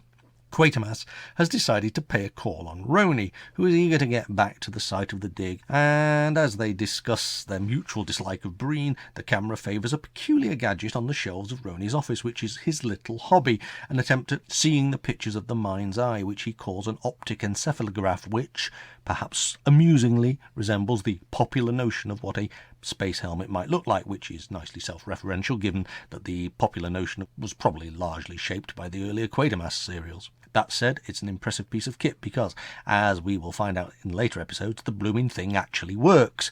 Quatermass could indeed have come and helped him tinker with it once he'd been booted out of the rocket group, and they would probably have shared a Nobel Prize or 12. Anyway, with that plot point nicely seeded and packed away for future weeks, Roney opens up his thermos flask full of coffee, no machines in the lobby back then, and returns to the looming clay figure based upon the discoveries that featured back in the Half Men, the episode the week before. They may be nearly 5 million years old, but they fit in the established evolutionary line, so that's one mystery resolved at least, or at least we think it is. However, one line of human evolution does get explored here in the small matter of human males being patronising about the currently absent Barbara Judd, who has taken the morning off. Roney, like an idiot, assumes it's to have her hair done, and now he can't find any of his notes. And remember, it was Roney who leapt to her defence earlier in the episode.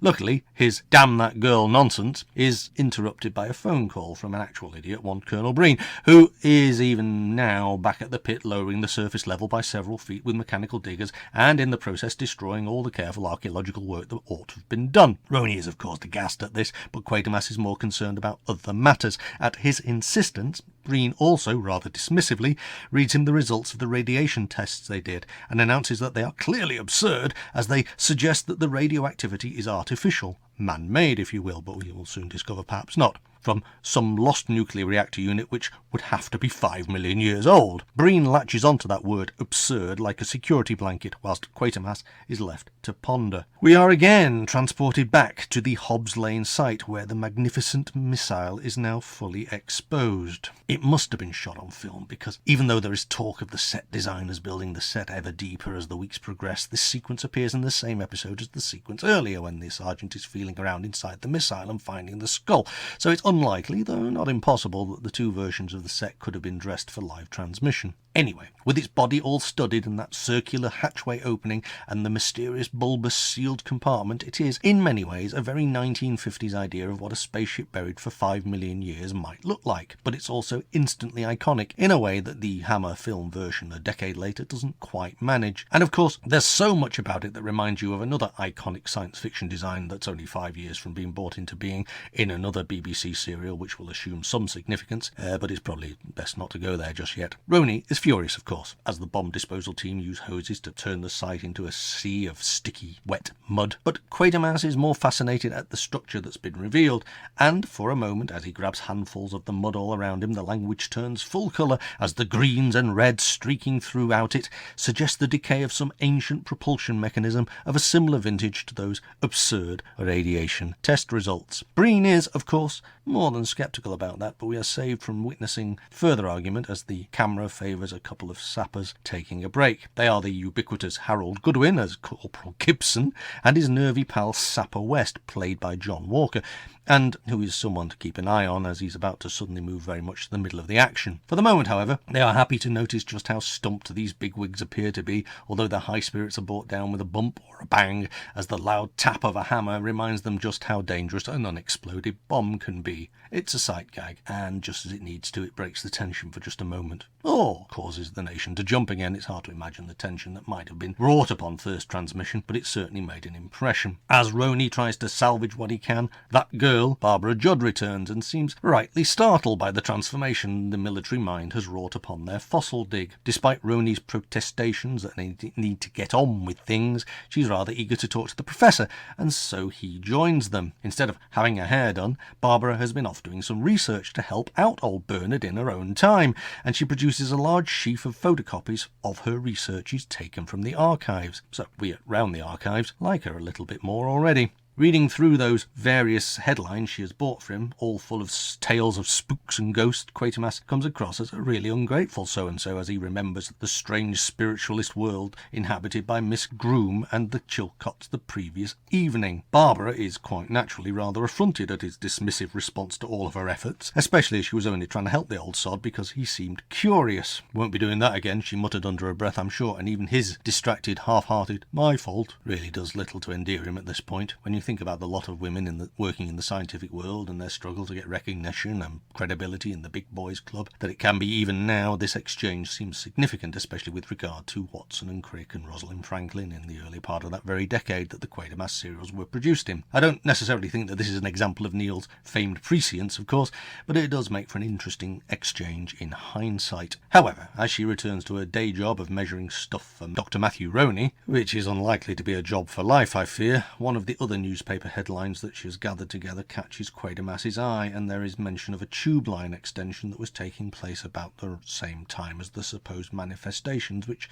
seems to excite him. Now, of course, a new tube extension would become the main reason for the excavations at another version of Hobbs Lane made in another medium about a decade later, a time perhaps when the amount of post-war reconstruction and development might appear to be less of a reason to dig deeply into the earth below the centre of London. Obviously, there were those of us who watched the documentaries about the engineering of the Crossrail project in recent years who still crossed our fingers and hoped ever so slightly for them to come across something strange and unusual buried deep beneath the earth. A hubbub sort of erupts, but less so in the close-ups, as, having moved inside the newly uncovered whatever it is, it has become apparent that there is a sealed compartment at one end of the vessel behind a solid bulkhead that cannot be accounted for. Once again, this could be explosives or a warhead or anything according to the army, but these scenes make the most of the mystery, being once again all deep shadows and bright, swinging torch beams catching the bright white surfaces of the thing in the pit and the remains of the dark black mud that once entombed it. Breen is convinced that this proves that it must have been some kind of experimental V-weapon from the latter days of the Second World War, and for a moment even Quatermass seems prepared to concede the point, as Breen sets about getting this particular nut cracked. More water is required to clean it out, and a pump is brought over by Gibson and West to help clear it out again, as it pools in the bottom of the glass-like surfaces they have to walk on. The luckless Sapper West is dispatched into the wondrous bowels of the missile, and we get that first multifaceted view along the length of its interior, all round circles embedded in walls like the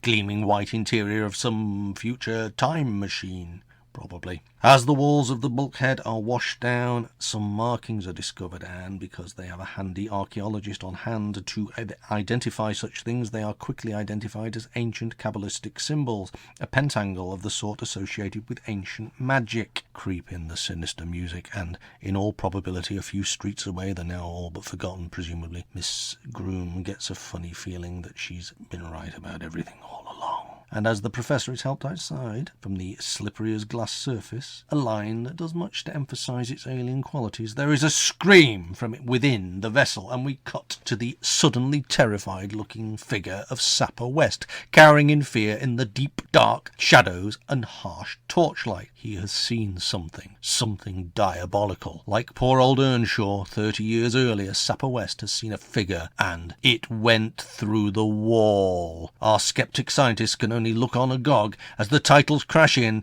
and an entire nation has to wait a week to find out, possibly, just what the figure he saw actually was, for we, the viewers, have seen nothing other than the ghosts of our own imaginations. And what an exhaustingly brilliant episode 2 that makes. Again, it's difficult to get across the brilliance of that sense of creeping menace that Nigel Neal manages to build using little but carefully chosen words, and all enhanced by a clever use of light and shadow and sound and ideas. To be honest, despite that devastatingly effective final scene, both these episodes have little that might be described as action-packed in the modern sense going on. An excavation, a couple of encounters with ordinary gullible people, and a bit of debate. Yet once again, the slow building of questions needing answers and the growing sense of unease and fear is masterfully done in a 36-minute slice of probably one of the best 6-part television serials ever produced. And I love it even more every time I watch it.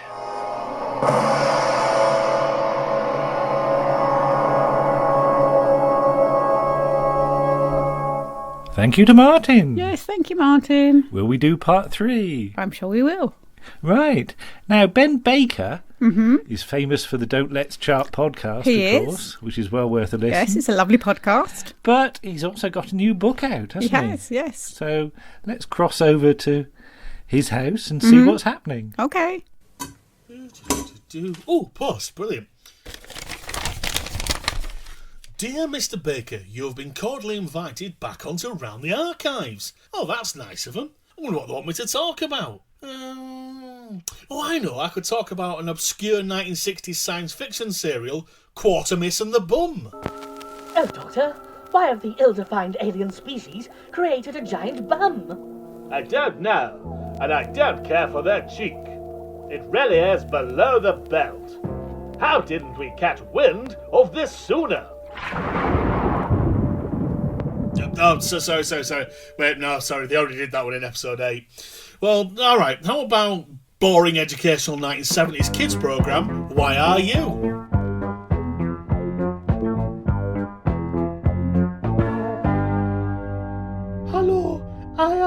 I7 and welcome to the gang from Sunderland.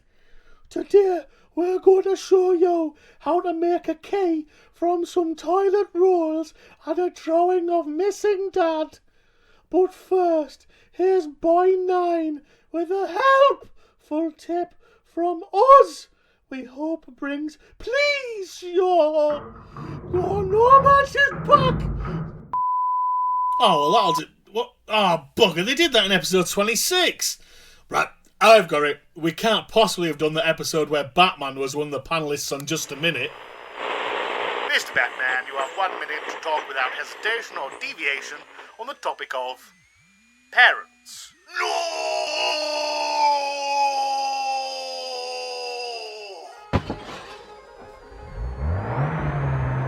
Ah, perfect.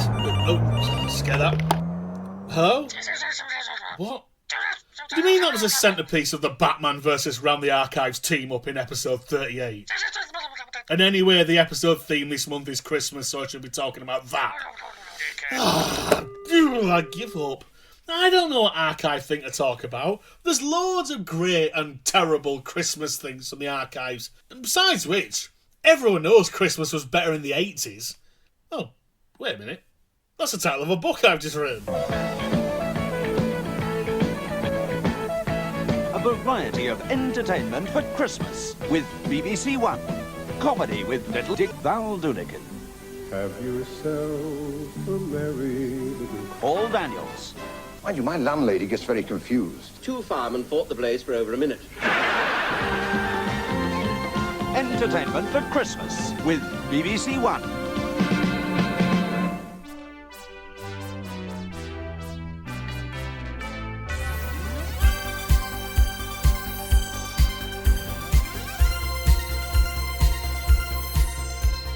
Whether you agree with the blatantly commercial statement of my book's title or not, it's hard to deny the 80s provided the last really big decade for all-out nostalgia. From the last firework exploding on November 5th, every shop, cafe, remand centre and butcher's is bouncing with the Yule-based standards from Wham, Shaky, Jonah, Bowie, Bing, The Waitresses, Chris Rea, Cliffy, The Pugsies, and in some unfortunate cases where they haven't updated their copy of Now the Christmas album, Gary Glitter. Elsewhere, the debates raged over the best toy of the decade, and it was a decade that gave us the Rubik's Snake, Cabbage Patch Kids, the Viewmaster, Boglins, and whatever the buggery hell Rock Lords are meant to be. And that's before we even get onto whether Die Hard is a Christmas film. It is.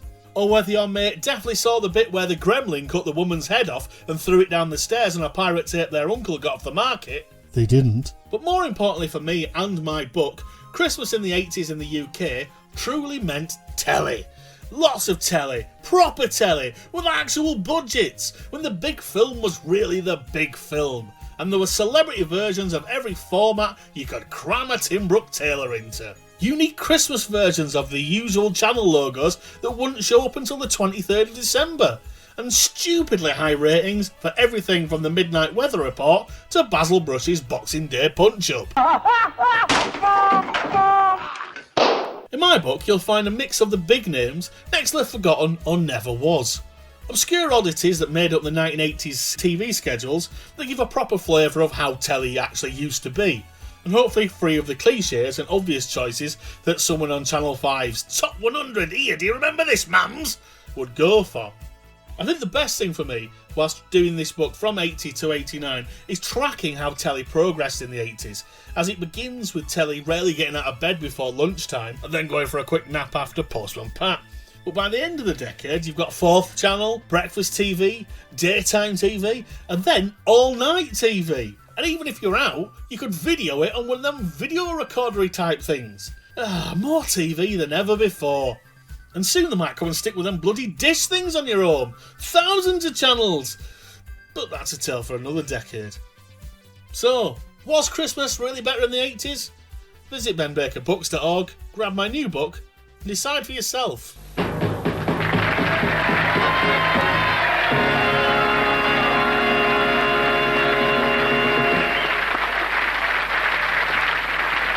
Thank you, Jerry. Thank you, Fly. This is wonderful. Great honour for me and for Australians. Jerry, before you saw Neighbours, did you realise there was such talent in Australia? Clive, before I saw Neighbours, I didn't realize there was an Australia. Thank you, Jerry. Thank you, Carly. Thank you, studio audience, and everyone at home. Thank you for staying with us for 10 years. Back to you, Lisa and Andrew.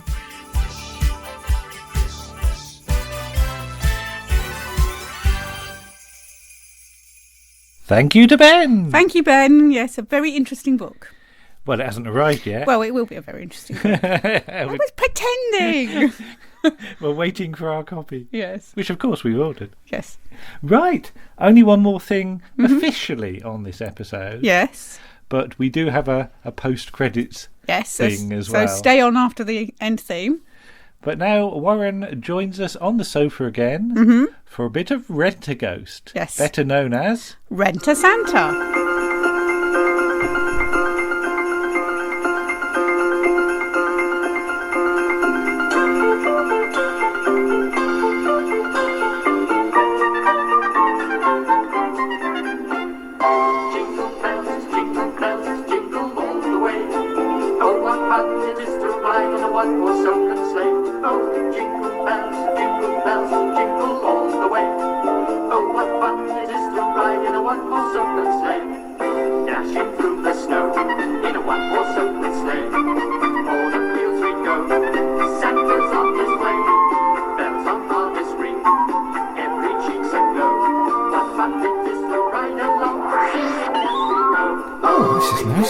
This patch here. You got a nice warm bottom. I do have a warm bottom, yes. That's nice. Yeah.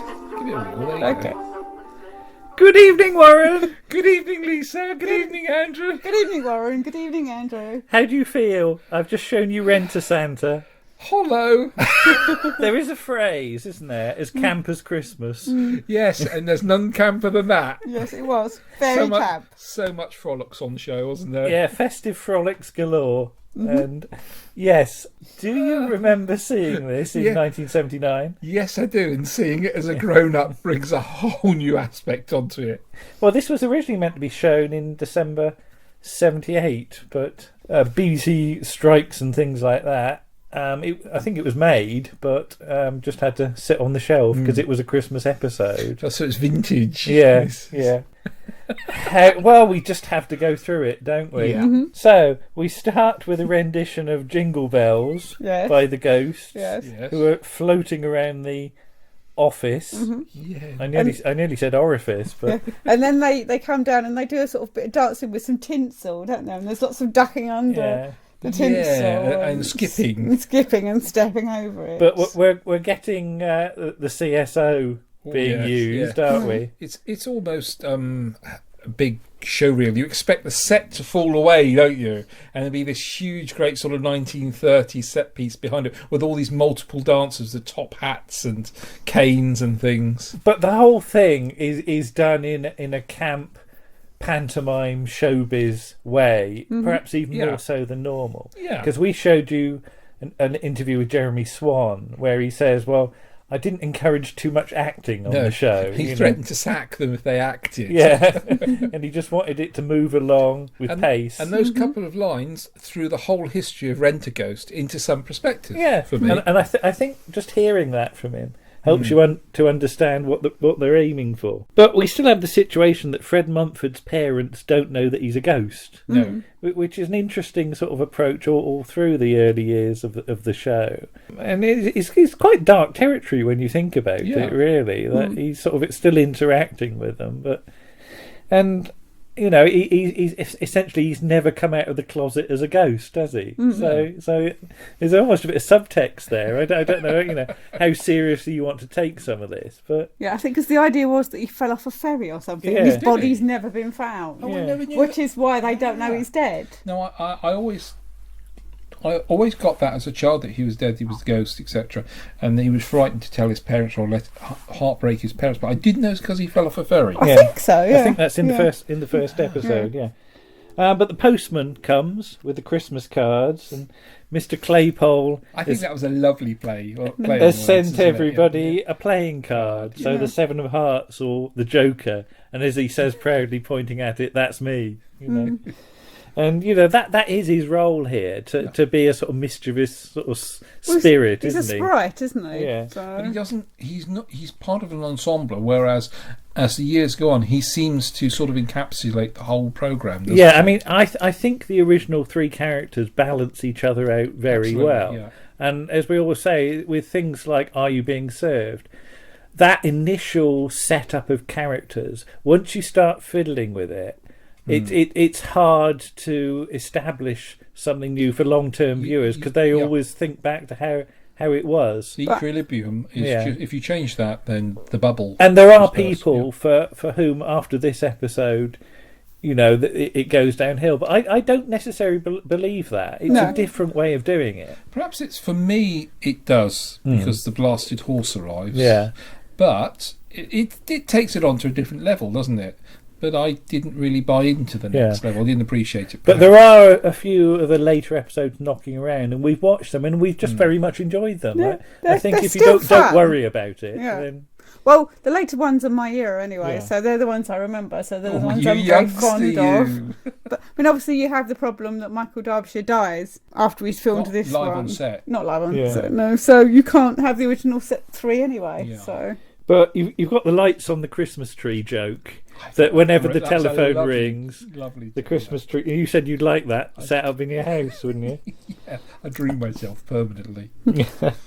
But I'll wring my neck, one of the two. But enter the war chief. Yes. Oh, Edward Brayshaw. And I know who you are. Warren, what do you think of Edward Brayshaw in this? Yeah. Because he's fantastic as the war chief. I took him seriously in the War Games. Yeah. And I look at him now and I go, there's so much versatility there. And he is very underrated. I know some people have always described him as an archetypal Doctor Who pantomime villain. Yeah.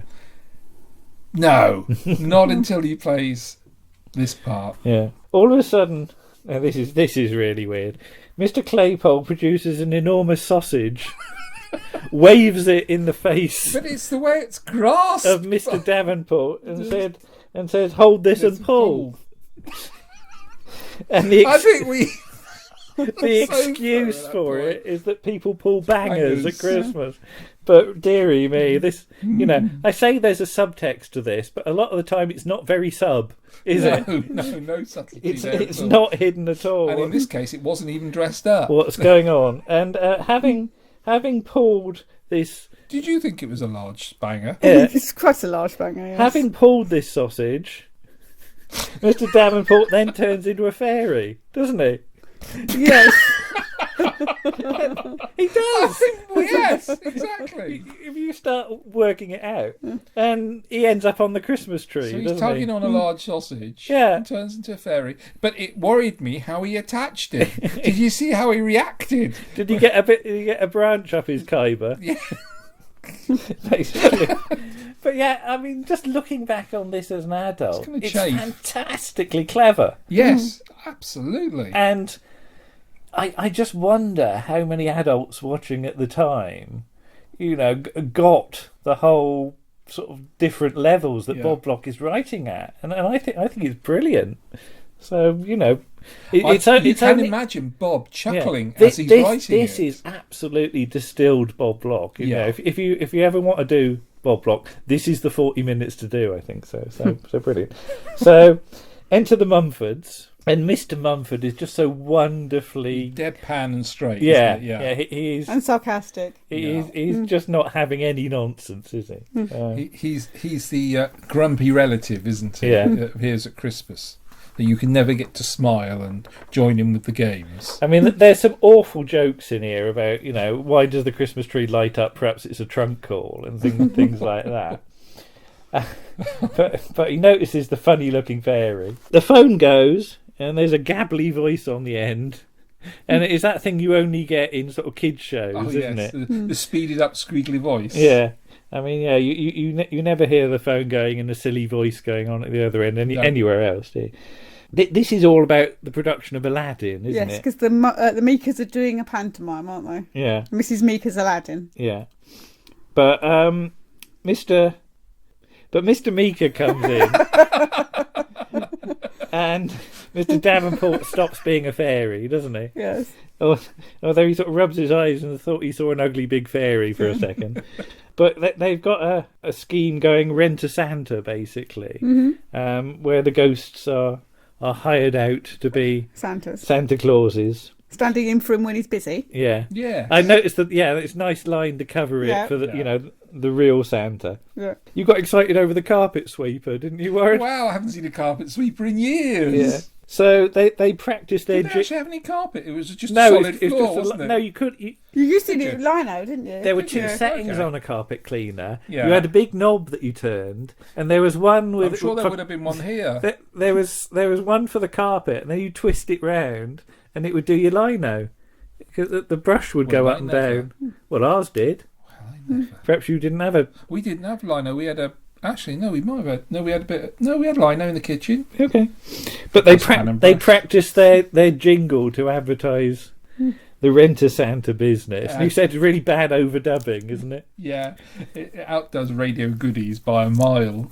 But you get in-store jingles, don't you, Lisa? Yes. At Christmas. Yeah, we get... No, yes, we've had them at Christmas. They introduced them about a couple of months ago, but we've got Christmas ones at the moment. Yeah. And they're... Come down our meat counter. No, it's all about travel money and stuff like that. Sausage. What? Well, travel money apparently makes a good present. But we get to see some of the panto being rehearsed, don't we? You said about dreadful acting from... Well, it's dreadful acting from Mr. Meeker, isn't it? Yes. Yeah, that's the thing. So, yeah.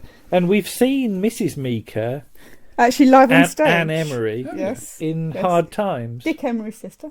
But she was in Hard Times with Brian Blessed. And Roy Hudd. And a camel. Who kept trying to make each other laugh. Yes. They're very naughty.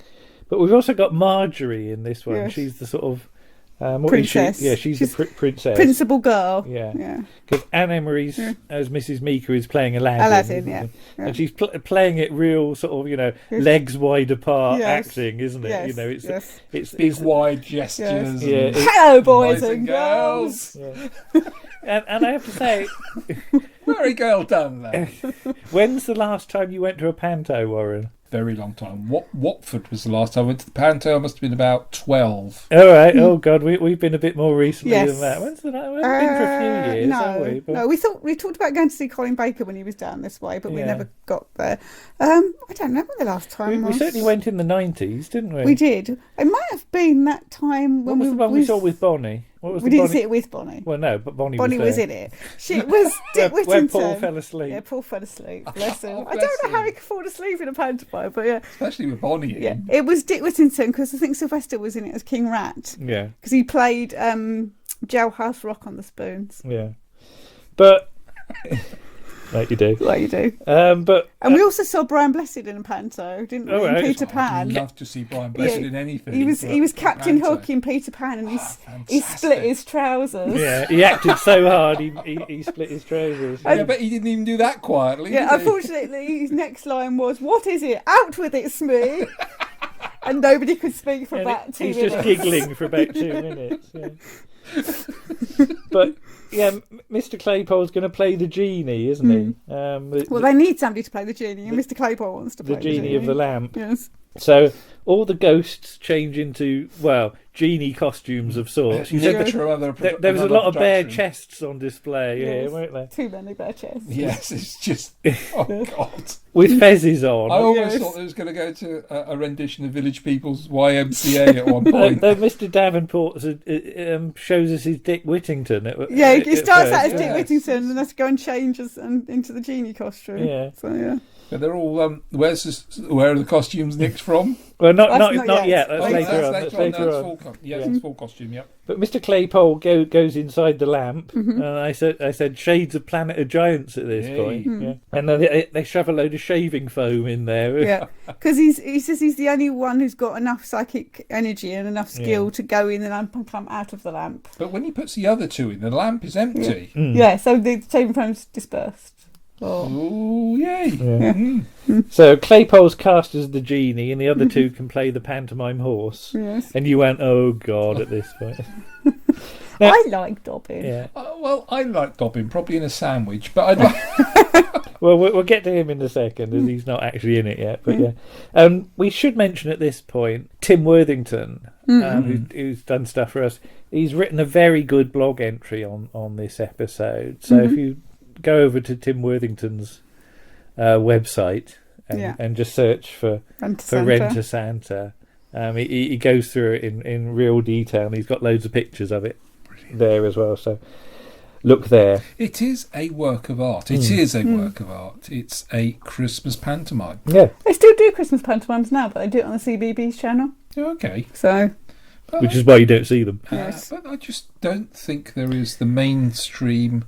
This is a good example of the. It's a slight casualty when you put children's programs onto a dedicated children's channel. Yeah. Because the beauty of the schedule in 1979 is this immediately leads into the news. Yeah.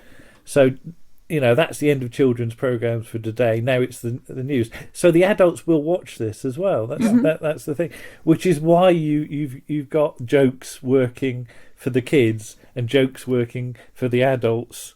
Who pick up on some of the jokes, on some of the more near the knuckle stuff. Yeah. Then I put Biggins Klaxon. Yay, Biggins. Love a bit of Biggins. Gotta have a slice of Biggins. Yeah. As Christopher Biggins, as Adam Painting, head of the local department store. He's a stable, isn't he? Yeah. He's after some Father Christmases, isn't he? With large packages. He'd like a trio of them if possible. Yeah. Seen that film. Yeah. Mrs. Meeker is made to live the part of Aladdin. Yes, because Mr. Meeker says that our acting's not very good. Yeah. So. And the Mumfords call round. Oh. And then you get this whole routine in the living room, where she is literally. I like the way she tries to neck down the glass of wine and in one and misses. It sort of goes everywhere.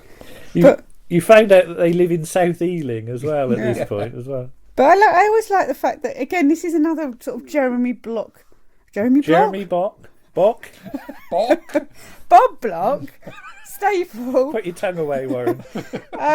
Of people misunderstanding other people. Yeah. So Mr. Claypole has done this spell, but he's done it for the best of intentions. Yeah, absolutely. But he's made a mistake. He's taking something literal, isn't he? Yeah. Yes. Because he's a medieval ghost, and he takes what you say. Absolutely. Literally. And I'd noticed throughout that, it is every time he eavesdrops a conversation, everything is in the sense of reality to him. Yeah. So I want them to live it. Ping. I want the horse to be alive. Ping. Yeah. That's the thing. He's always trying to be helpful. Yeah. He's not being malign or anything. No. But he can't see the error of his ways sometimes, or the calamity it can cause. He's trying to do what he thinks people want him to do. Because he's the jester. He's bringing in happiness. Yeah. I mean, sometimes he's being mischievous, but you know. Yeah. So we've got the whole oh yes, oh yeah, oh no we don't, oh yes we do stuff behind you. Oh no you don't. Oh no you don't. And there's even some words on the wall for a song which come out of nowhere. Yeah, I mean, how big? Because Mr. Meeker writes the address down of the department store. How big does he write it? Because it's like sort of poster sized almost, isn't it? A small poster. It is. So. Should have unfurled. Pulled it down with a little pointy stick. Yes. Oh, we're getting into it now. Yeah. Cut to Adam Painting's department store, where you just said seedy Santa. Oh yeah, there was this really seedy Santa. Because Fred Mumford, he's dressed as Santa. Is dressed as Santa. He said he's got really dirty off-white fur, hasn't he? His beard is white. But the rest of him is really grimy, isn't it? I expect him at lunchtime to have a tab on the go and half a bottle of scotch. I mean, the kids look quite scared that they're which is traditional. Yeah, absolutely. Because you're suddenly thrust upon this stranger's knee, who asks you what you want, and you're like, you've been good or bad. Yeah, who the hell are you? Yeah, that's the thing. Now Warren, memories of visiting a store Santa? Yes, do you have any? Beale's department store in Bournemouth. Right. Going to terrified. I think I was 9, and you had to sit on this mock sleigh being pulled by invisible reindeer. And so you'd hear the jingly bells going, and the thing would just sort of vibrate. And what about the sleigh? Oh, hey, and the sides would move along to give the impression of movement. It was so laugh. But I was terrified. I was the only bleeding person on this thing. And then it stops, and this door opens at the front, which makes no logical sense whatsoever. Where the reindeer gone? And there's this voice that says, "Won't you step this way?" And I think, sod off now. And you walk down this sort of dark archway with twinkly Christmas lights going. Oh God! So you're edging yourself round the walls because it's safer. And sat at the end in this great, like, ice cavern type thing, is this bloke with a dodgy beard. Hello, what do you want? Yeah, exactly. Hello, what's your name? Whatever you want it to be. And with this sort of really limp-looking sack. So did you have a rummage in his sack? And I grasped the nearest thing I could and gave it a tug to get it out. What was it? Can you remember what I don't know, but it felt strange.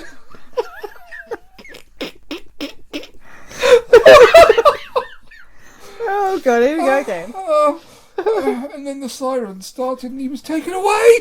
But I think somewhere, trying to get back onto a more level something, I think my parents had a picture of my nieces sat on Father Christmas's lap, and they both looked terrified.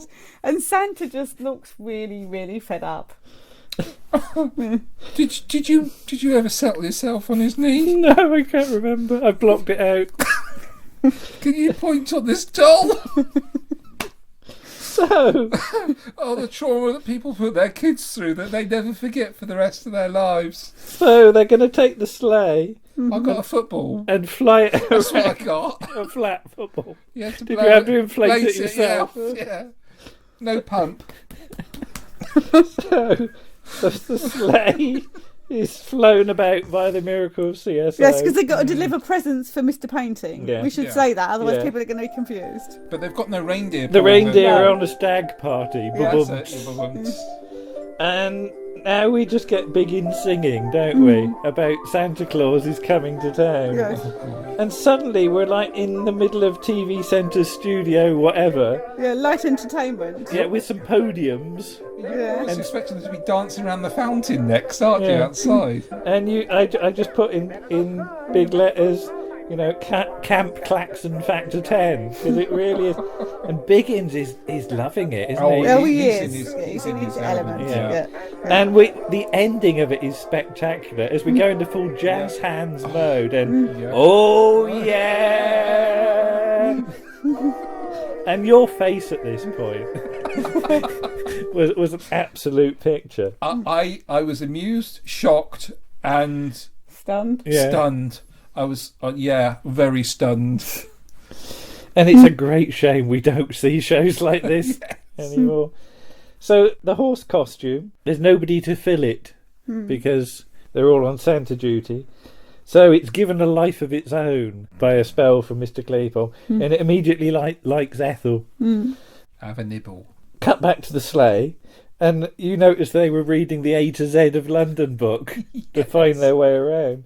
And you said houses with chimneys. Yes. And again, this is a real time capsule thing now, isn't it?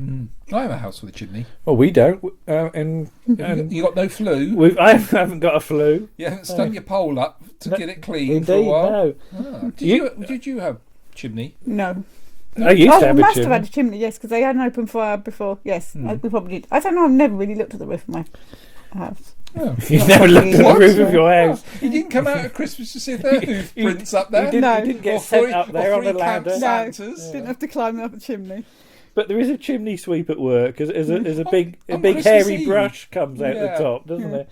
So he must be on I don't double think time. it's Christmas Eve. Is it? No. I think it's Well, just the lead up to. Yeah. And then Mr. Davenport's arse is on fire, isn't it? Because he goes down the chimney and there's a fire in the grate. Yeah.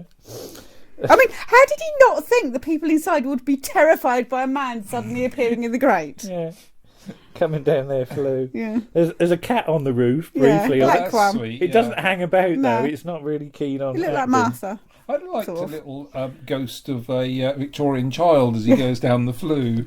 And Michael Staniforth starts swinging on a star Yeah. for no readily apparent reason. I was worried that was going to snap. You said I think it was quite securely. yeah. Bing Crosby, and Perry Como. Perry Como sang it. Yes. Yeah. Where they get the monkey masks from at some point, because there's an insert shot of them with monkey masks on. And suddenly there's applause coming from nowhere, and I just wrote 3 question marks after that. I wouldn't kiss you under chloroform is a great line. That's one of my chat-up lines. Yeah, because Mr. Meeker put some mistletoe up, doesn't he? Yeah. The horse is now at home, Yes. sitting on a chair and eating at the table. The Mumfords come round. It has a nibble on Mrs. Mumford's fruit on her hat. Yeah. Likes a bit of I grape. don't think it's even fresh fruit. It's like grapey things, isn't Yeah, it? Yeah. You get some more. You get some more musical stuff. Sleigh bells jingling, and they fly past a captioned photo of Big Ben, and do a bit of tap dancing on the roof in their welly boots. Yeah. The horse is on the bed, at the foot of the bed. Yeah, it's more like a visit from the Cosa Nostra, that isn't it? Only the horse's head on the bed. And you got a nice shot of the horse's dentures as well. You I said. love the horse's dentures.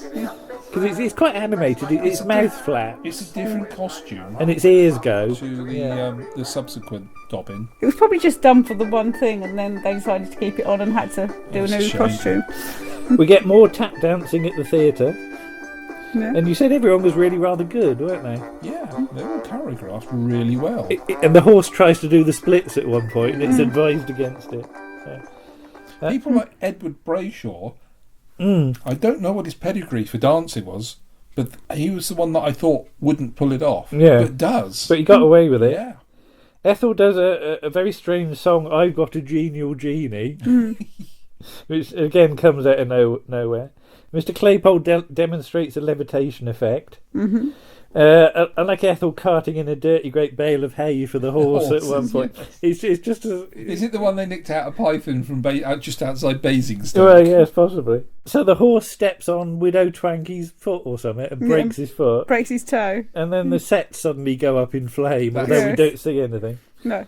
That's too expensive. But Adam Painting has got the solution to both their problems. Their furniture, hasn't As he? he's got a load of furniture they can have.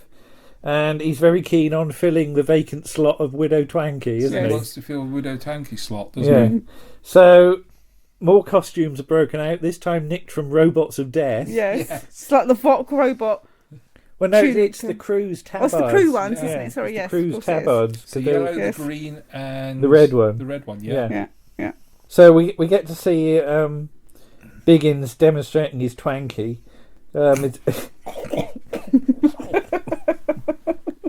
You're all right, Warren. Did you just say that? Yes. He's got a shopping trolley full of, what is it, sweets and things.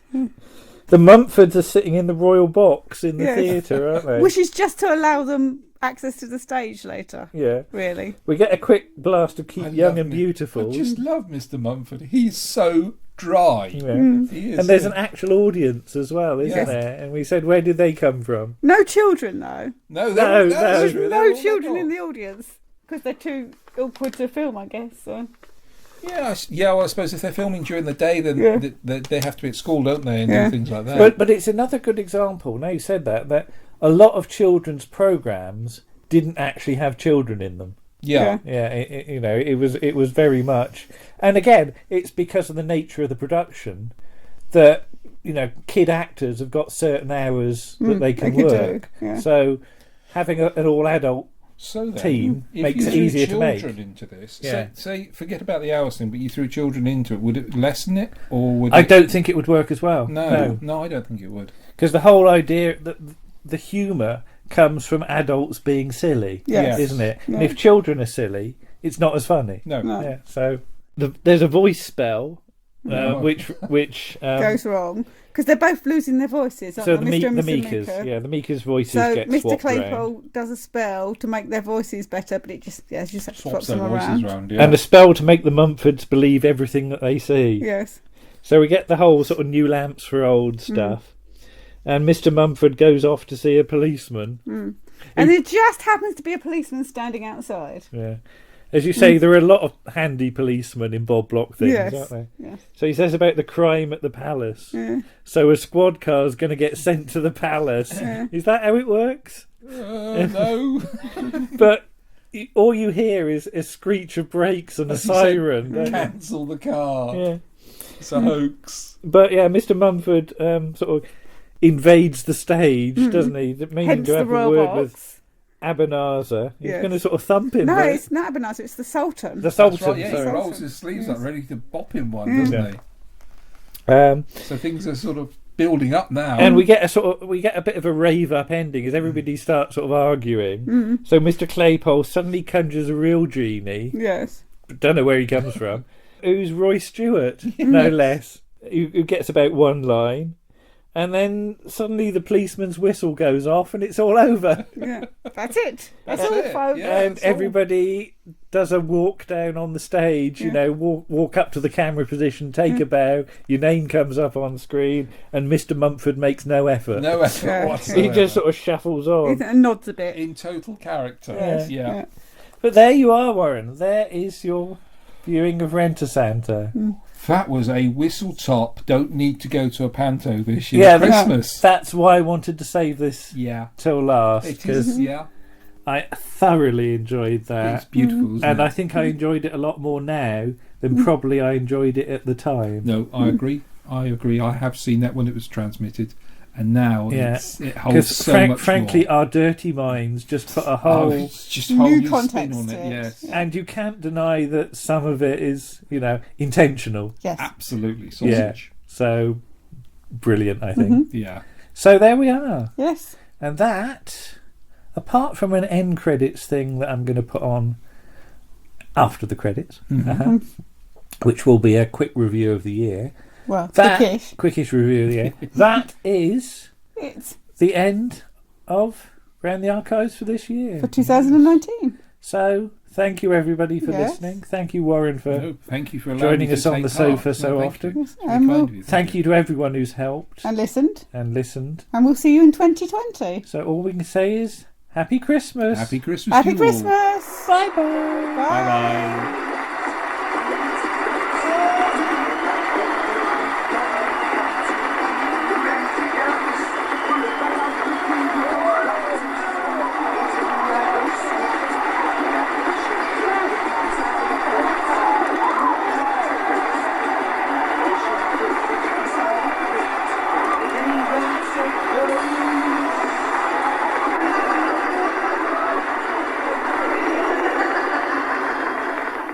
That was episode 43 of Round the Archives. Starring Lisa Parker, Andrew Trowbridge, Martin Holmes, Warren Cummings, Simon Exton, Ken Moss, Paul Chandler, Nick Goodman and Ben Baker.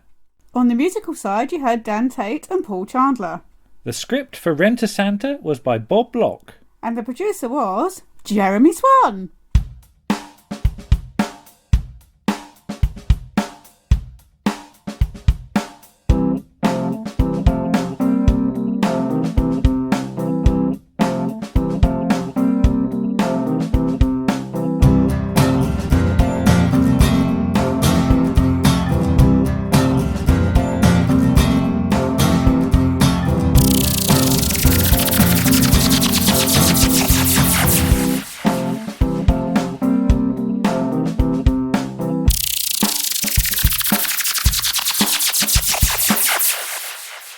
Good afternoon, Lisa. Good afternoon, Andrew. And good afternoon, Martin. Yes, good afternoon, Martin. Everybody. You're on the end of a connection, aren't you? I am. A You long are. way away. Yes. So let us cast our minds back to episode 31. Episode 31, start of the year. Yeah. Start of the year. You did a cover involving Blake Seven with all our faces sort of looming about behind the Liberator. And you talked briefly about the League of Gentlemen, but also Department S. Department S, that was interesting because that was the first thing I ever planned to do for you, and then bottled out for a very long time. So it was a slightly atypical article in the sense it was about the whole series, which I very rarely do. I think it went all right. People liked it. It's a lovely cover. Well, you sometimes get feedback that we never see because you're in various sort of Facebook groups, aren't you? I get less feedback than you would possibly imagine. Actually, I always think I'm doing this stuff into the void, I actually don't know whether you know that thing where you don't know whether anything you're doing is actually hitting the spot with anybody, and then suddenly, occasionally, this thing pops up, and you go, "Oh, somebody liked that!" So, hooray! I don't know whether I have a fan. You never know. I think it might be a fan. There may be two fans actually, but I think I found a second fan this week. But there we go. But episode 32, you did Poirot. Shall I say that? Shall I say that again? Yes. Because that didn't sound right. I'll say it again. Episode 32, you did Poirot. There we are. That sounds better. That's better. Yeah. Mr. Poirot, Mr. Andrew. I can't do these accents. You know that. But it's one of those series that I think you know quite well, Lisa. I know there are some episodes I've seen quite a lot. I think there are some episodes I've not seen at all. No. And it's ridiculous because I have the entire lot on DVD. Yeah. But I will watch it if it's on ITV3. But is it one of those shows you always sort of go back to, Martin? Or well, my beloved is a big fan of the Poirot, and we now actually play if we just changing channels of an evening, we play Guess the Poirot from the scene we're looking at, and I'm usually very bad at that, especially as they're showing the 1 hour ones at the moment, and I'm much less familiar with the 1 hour ones than the 2 hour ones. So I always lose at Guess the Poirot, but I'm getting better. Occasionally I notice one. You know, the one thing about our box set is the only disc that actually has a flaw on it is the Peter Capaldi episode. And I keep thinking, I sort of keep thinking, should I just order that set again to replace it? Of course, that was when I was, you know, it had the better financial means, but I kind of look at that and I think, oh, it's a shame that's the one we can't watch properly. Although obviously it's online and all over the place. Love Poirot. Also, Miss Marple, of course. The BBC Miss Marple. I'm not a huge fan of the ITV one. I think I mentioned that at the time, but yeah, and of course we only did the pilot. They only did the opening episode in that article, as is my wont, and I kind of think I'd like to go back to it at some point. I'd like to look at one of the 2 hour ones and give that a proper going over, you know. Well, absolutely. I mean, we're already thinking about next year, and people have said, well, can we go back to things you've done in the past? And I always say absolutely. You know, regardless as a podcast that could do a whole year on one series if we really wanted to. So there's no reason why we can't return to things. So absolutely, yes. 33, Doctor Who Companions. Yeah, I'm not in that one much. You're not in that one much, but you took an interesting approach because, again, you looked at a publication that I don't have in my collection, and only after a bit of searching was I able to find it. So 1970. It is on the Dwaz site, isn't it now? Yes. As a PDF, you can get it as a PDF now. But yeah, 1977 is prehistory for me when it comes to the Dwaz. So I'm always interested in knowing what happened before 1984. Well, I might return to that. Again, it's all this thing. We're talking about. Oh, can I be exciting? We're talking about me maybe attempting my own podcasting efforts. And one of the things we're talking about is all that stuff you've got lying around the house. Maybe you could talk about the objects you find. So it might actually start to be something I do come back to. There's a nice folder there with lots of sort of very old Dwad stuff. The only difficult thing really is doing an audio thing about a visual thing, if you see what I mean. I think I've tried that for some other things that I don't think we've actually used yet, but it's not as easy as you'd think. It's a bit like Test Match Special, really. Well, it's ventriloquism on the radio, isn't it? Yes. Try to imagine this lovely image that I'm explaining to you. But I think you got away with it. It was just an interesting, different approach. So, yeah, don't knock it. Yeah. Episode 34, Bullman. Bullman. Again, it's kind of what you were saying earlier about forgetting the article the minute you upload it. I sometimes forget the entire series the minute I've written about it. I mean, because that Bullman one covered XYY Man, Strangers and Bullman. And thinking back now, it's the first half of the year, and I'm struggling to actually think of any of the episodes at all. You know, I mean, they're on the shelf. I could watch them any time I wanted, but actually trying to think of a specific one. Some very good. I liked it. I'm hoping in that episode we did a few recommendations of specific very good episodes, and that's also a very nice approach to take. And I'm hoping that we've sort of got some new fans out of that, not for us but for the show. Well, sometimes we do hear from people that say, you've done an article on something and it's encouraged me to buy it. Well, unfortunately, that's been my shelves as well, as you found out only yesterday. But I always regard that as a success for us. Oh, yes, absolutely. Absolutely. And Don Henderson was such a charismatic actor.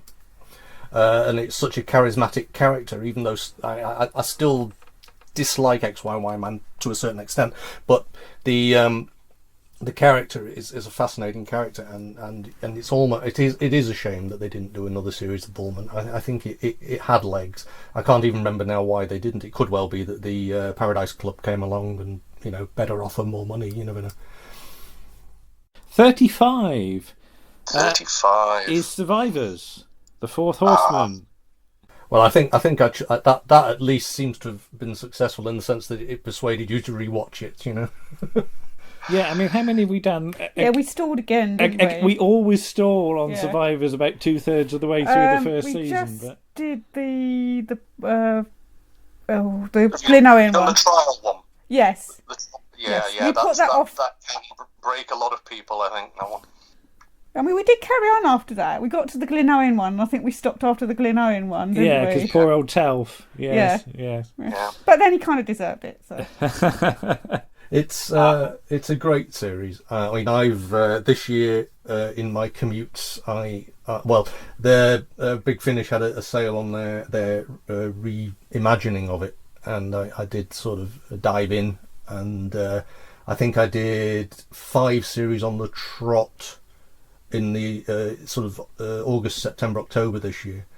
It makes you miserable. They're driving to work, and and you've got. Yeah, but it's a good show, and it's, I mean, the audio version is a good show as well, and it just shows the power of the original idea, because I still think it's a valid idea. It's another one of those series that suffers slightly from modern technology having kind of overtaken it, in the sense that a lot of the things they could do then, we now probably can do even less. Everything's on mobile phones, which the minute your mobile phone network collapsed, the whole world would fall apart. But the things like the petrol pumps, the manual petrol pumps would have now been surpassed, really. But apart from that, it's a great idea for a show, and I think in many ways Terry Nation's finest hour, or 13 hours, or whatever it was. I'm just looking at the cover that you did for that, and it always makes me grin, because it's a picture of Julian Clary, Queen Victoria, and Abby, and it says "Sticky Vicky Sicky," which is an awful joke, but I do like it. I think we went through a few variations on that one, but I think we got there in the end, so it's nice. Yeah. I mean, I also at that point I was toying with delving into the 1960s style covers, which I have a fondness for as well, which of course is what I also used for the next one. Yeah. Well, 36 is Public Eye. Yeah. Divide and Conquer, which we have seen. Yes. Yeah. And yes. That did encourage us to watch more Public Eye. Yeah. It's such a good episode, that one. Having done the run of what was left from that network box, the big box of Frank or whatever it was called, that one just really stuck with me. It's just so well structured. Of course, it has PC Snow as a Nooligan, which is kind of weird. But no, it's a very good. I did persuade my better half to watch a couple when we were away, because when we're on holiday, we can sometimes get talking pictures. and a couple of them were on in the week, and we did at least watch 2. So it wasn't like this is rubbish, let's not watch any more. So I think that they're very strong. I mean, like a lot of television from that era, there are moments that don't, maybe it's just the cost of the beer or the attitudes to women or whatever, but some of them don't hold up. But actually, in terms of television of that era, I think Public Eye is one of the ones that's actually holds up a lot better than most from its, shall we say, more inclusive worldview. Hacker. 37. Hacker and Tucker. Yeah, Martin looks at the first episode of The Thick of It, which, again, did we watch it or did we not watch it? No, we did. I don't know if we watched it at the time, but we have seen it. Yeah. Because we temporarily couldn't find the box set. My theory on it at the time was that it's kind of one of those shows that quite simply wasn't going to get shown again because of one of the actors, and then it turned up all over iPlayer. So I'm wrong.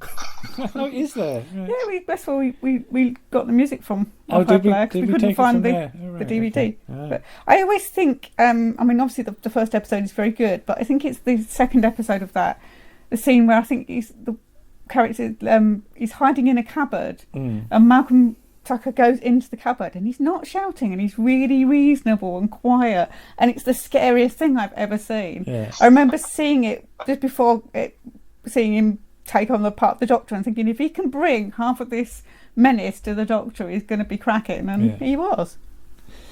38. 38. Hitchhiker's Guide to the Galaxy. Now, I know you've got feedback on that article. Yeah, it seems to have gone down well. Yeah. Because you were quite scared of doing it, I think, weren't you? I still maintain that doing COD, or shall we say spoof Adams, is never a wise thing to do, because it's also perfect. I think I got away with it. I actually do think it's a nice piece of writing myself, but again, I can only do that looking at it on reflection 6 months later, and then having other people tell me it is, because I'm always terribly vague about whether anything I do is worthwhile at all.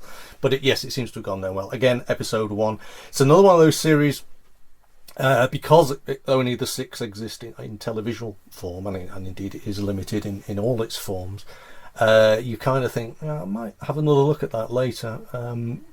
I think the episodes 5 and 6 almost sit as a separate story, and I might think about looking at those again, because it's a masterpiece. The books are a masterpiece. The radio series is a masterpiece, and I think even the television version, in its own way, is a masterpiece as well.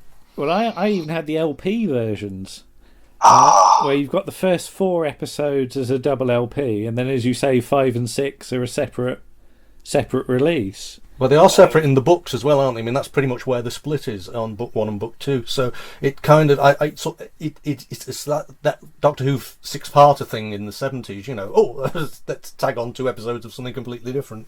But yeah, I was really pleased with what you did with that one, and because as I've said to Warren, I'm always a bit scared of doing Vic Reeves' Big Night Out. Because it's just trying to get a handle on how you actually tackle the subject matter. Do you try and do it as a spoof or not of the actual style of it, or do you just do it terribly analytically? I don't know, but yeah, it's possible. Take it. Sorry, I've just got visions of you doing it as Mary Whitehouse. Oh, I can do voices. You can edit that out, don't worry. No, I'm leaving it in. Right, let's move on to 39, which was your major piece for the year, and one that was in the. Exhausted after that. I've not really done anything proper since. But this one was in the planning stages for so long, wasn't it? And you had to do so much watching. Well, again, there were 3 series that I knew but didn't know well, and I thought the only real way to actually properly do them justice is to sit down and watch all, whatever it was, 100 episodes of it, which of course I did in the early mornings for the first 3 months of the year, more or less. We just better say that's Secret Army, Colditz and Tenko. Yes. In that, did you actually do them in that order? I did, yes, which again isn't in broadcast order, but it kind of made progressive sense in my mind just because of, in many ways, the Christopher Neame sort of link back, and then, you know, it just made sense to do it in that order. I felt in many ways that Secret Army is such a strong series and possibly more well known. Yeah. And Colditz has lots of links to it. But also Colditz also links forward because it's also a prisoner of war camp, so it links forward to Tenko. And even now, I mean, Tenko absolutely blew me away. It's such a strong series, and the thing that always surprises me about Tenko is when series like Blake 7 were doing 13s, you know, there's 10 a year, 10, 10, 10, and it's an unusual number, you know, and also how they do tell the story of the end of the war. I cover all that in the article, but it's succinct, and yet it tells such an epic story, and it's a phenomenal piece of television. And I did say this when we did the publicity for it. I honestly think 39 is the podcast somebody at the BBC should have done. Yeah. To mark the start of the Second World War. And I think you got a really strong handle on the three series to say how good they were and how they do deserve, you know, to be known again. That's the thing. Yeah. So in sort of, sometimes I sit back and sort of review our sort of who listens, and I've never quite plucked up the courage, but we do follow like the head of BBC podcasting. And just occasionally in my more drunken moments I think, oh, just send him the link. And 39 would have been one of the ones I'd have sent him. Yeah, I think the other thing is that Colditz itself has that incredibly strong episode which they did show in the 50th anniversary of the BBC, the one about the man who fakes insanity. And that again is such an incredible hour of television. The problem really is that a lot of these shows just they're not getting there. I mean, they're buried on obscure channels that, you know, you have to dig them out or track them down. But you do feel occasionally, you know, the BBC doesn't. Instead of shutting down BBC Three, they could have just put all this old stuff on it, and you would have had a wonderful time, you know. Well, I think there is a problem that people that make these decisions don't actually know all these series anymore. So we're actually doing good work in just getting them out there to people who might not necessarily know. I mean, there's only a few people we can reach like that, but it's important to, you know, to get this stuff out there, I think. Well, I mean, you know, even Ben's little jingle, that you sent me, you know, is it that obscure? I always think I'm talking about series that people don't know about, but I actually think, you know, why, you know, it's not that you should remake them. I don't think they need remaking. I find that with a lot of films as well. But there are some great shows out there, and people deserve to see them. You know, I'm also, at the back of my mind, is ticking away. We need to do the ITV at War at some point. You can't call it the ITV at War, but ITV at War. And I think Enemy at the Door is on my shelf, and World at War I think needs kind of looking at in some way. So I think there is enough material to maybe do a follow up at some point. We shall see. Episode 40. 1979. What voice was that? I haven't a clue. Don't worry about it. You can cut it out. No. Table wine. The poem. So Shoestring. I scare them off with poetry. They don't listen anymore. Shoestring and the ITV strike. Which is a very weird combination of things to cover. It is. Well, I'd done the ITV strike one, hadn't I? I think you wanted to cover Shoestring, and you knew I'd watched it. So. Well, it's not the case of we need somebody to do it. Martin's already there, but it was a late commission. I seem to remember. It does happen. We're doing that a bit with Paul at the moment. That could you just do that by next month? And somehow magically it happens. So. Well, actually, it's interesting. I find with an article sometimes I'm casting around trying to decide what to do next, and actually sometimes just saying, "Oh, can you do that?" really focuses the mind. So I don't think it's a bad idea at all. I mean, it's ironic. We've had ones that we've planned for like months on end, and then we've had things where we've gone on the morning. Oh, sod it, we'll do that. So our planning process is not necessarily as sort of well worked out as you might think. Well, it doesn't have to be, does it? I mean, that's the beauty of what we're doing. We're not scheduling something, for the Radio Times to write an article about. It's if you decide at the last minute you'd like to do another podcast and you've got the time, you just do it.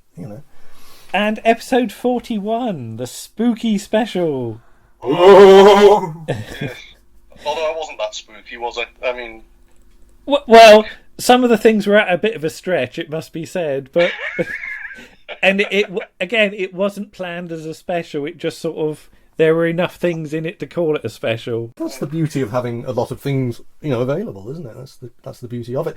I believe my contribution to that one was Quatermass and the Pit Part 1. That's right. And I have the feeling that maybe Quatermass and the Pit Quatermass and the Pit Parts 2, 3, 4, 5 and 6 might sort of fill up half my year of articles if I'm not careful. Just keep churning them out. Well, I'm saying I think of the series I've covered, I think maybe that's possibly the one I'd like to do that with at some point. They may not all come through in the next 20 minutes, but by degrees, I think I might build that into a magnum opus. Then you can edit them all together into a special. No.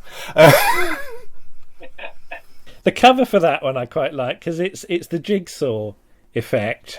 Because we kept on adding bits and pieces as we went along, didn't we? It was. I was having a bit of a traumatic time at the time, so it was actually quite useful to have. I mean, purely by coincidence, I'd sort of thought of that as an idea, but it was actually quite useful because I didn't have the time at that point to do the whole thing again. If you see what I mean.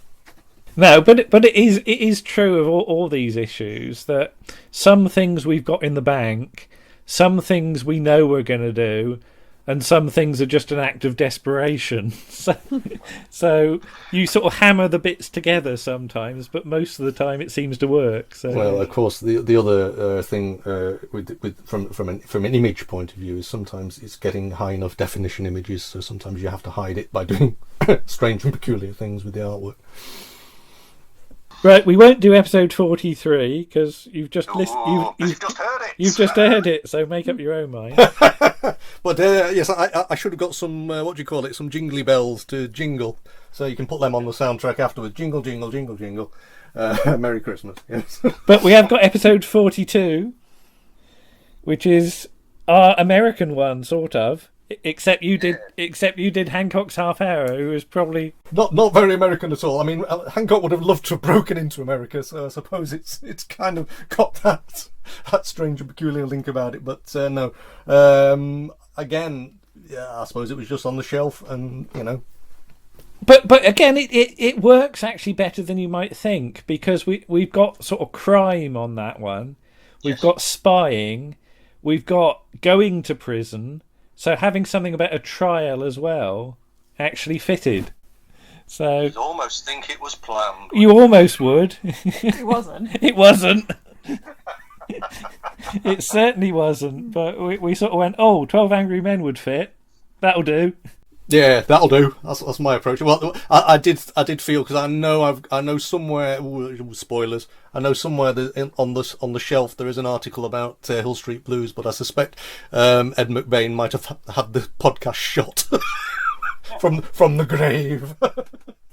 Yes, but yeah, there's a quick run through the last year of stuff, and I think we've done all right. It's a nice run. It's a nice run of stuff this year. I think not to blow one's own trumpet because I know we've only looked at it from the stuff I did myself, but I think over the course of the year it's really started to. I don't know whether it started to grow or build, but it's certainly feeling like we know what we're doing. Well, you know what you're doing. I suspect is the more because I'm just messing around and sending you stuff, but I think it's. Yeah, it's starting to come together. I'm just hoping I can pull myself together and do some more next year. Well, don't go anywhere. We do need you. Oh, I'm not planning on going anywhere. It's just, well, like I say, stuff in my head at the moment is making some stuff difficult to do. But let's not dwell. But I just look at all these covers as a if you put them all together. and I think we just have to thank you for everything you've done for us this year. Yes, wonderful efforts. Both in terms of writing, Mhm. reading it out, and actually giving us an air of professionalism on the graphic side. Well, we try. I mean, again, it's one of those things you kind of think there's only about 2 you could actually put on a calendar because all the rest are copyright all over the place. But they serve their purpose, and I hope that people sort of recognise them for what they are. Yeah, and I do enjoy just seeing your ideas sort of ping into the inbox when you've come up with another one, and on occasion we've sort of come back to you, and because I know for the episode 42 there was a draft version, and I said, can we change it to 42nd episode? And that Well, I just changed the font as well. you changed the font, yeah, and that little bit of evolution of it, I think really worked. So it's nice that we're able to. I mean, it is part. I mean, that it is the whole thing is a collaboration. This is what I hope people get that around the archives experiment, for want of a better word, is a collaborative effort, and I'm really pleased with the team we've managed to build, because we ask people, and you don't know whether they'll say yes or what, but I don't think we've really had a failure in terms of introducing sort of somebody new this year at all. Not at all. And everybody's done something in their own style, of course they have, but it all meshes. Mhm. And I think we've managed to get people that know what they're doing. Mhm. And that's the hardest thing from my point of view sometimes. I do hope so. I mean, I know from a technical point of view, for example, my stuff isn't as technically polished, but I think the words hold up, and I'm never sure the performance does, but I think the words hold up, and I try my best, but equally, then I didn't have the knowledge. I don't have the knowledge to try and sort of start stitching the soundtracks in and stuff, but we're getting there. We're trying stuff out. The other thing is, of course, we did finally. I found the time again for various reasons to do the back catalogue of covers back to the beginning, which meant that you were able to this year put out all the old episodes as another chance to hear, as it were. That helped as well. Actually, that did boost the numbers up a bit. So yeah, it's surprising what a little bit of publicity does sometimes in the right places. Absolutely, yeah. And of course, you were on in the Pod. Was it Pod Bible? Wasn't it? We managed to get into Pod Bible somehow. Yes. Yeah, amazing. I don't know how much good that did, but we have got the issue, and it's nice. It's nice just to have a little memento that we were in there. Yeah, there we were, page 30, whatever it is, but we're there. And when we do episode 157. Well, you do realise that the production code system I've got goes up all the way to episode 999, which we will never reach. I tell you, your podcast SoundCloud links are playing havoc with my hard copies. I keep thinking, he's got a pattern now. He's changed it again. He's fine. Well, now I've gone back and renumbered all the original ones, so they do run from RTA 001 onwards now. No, it was putting the links in the blog, and you've started changing the last bit of the blog link. Sorry, the link for the SoundCloud has now got like the spooky special on the end or whatever, and it's like, oh yeah, that's not what's in me typing, but never mind. We sort it out. We get there eventually. So I know someone has to. I mean, I never know whether anyone actually reads the articles at all. But the point is that if they click on it and it doesn't work, they'll tell me. So Oh, I've gone all northern for a second there. Have you noticed? It's that last summer wine set I got yesterday. And that's the other thing I've got to point out to you is that you saying that it persuades people to buy stuff. I've spent a fortune this year on stuff that you... We are going to have to work out a system with Network and BBC Video, aren't we? About Yeah, get a cut. Can we get 5% commission on sales or something? or just a disc swap. You can post me something if you want me to watch it. There are ways around these things, of course. But thank you, Martin, and we'll look forward to seeing what you've got up your sleeve next year. Yes. Bye bye.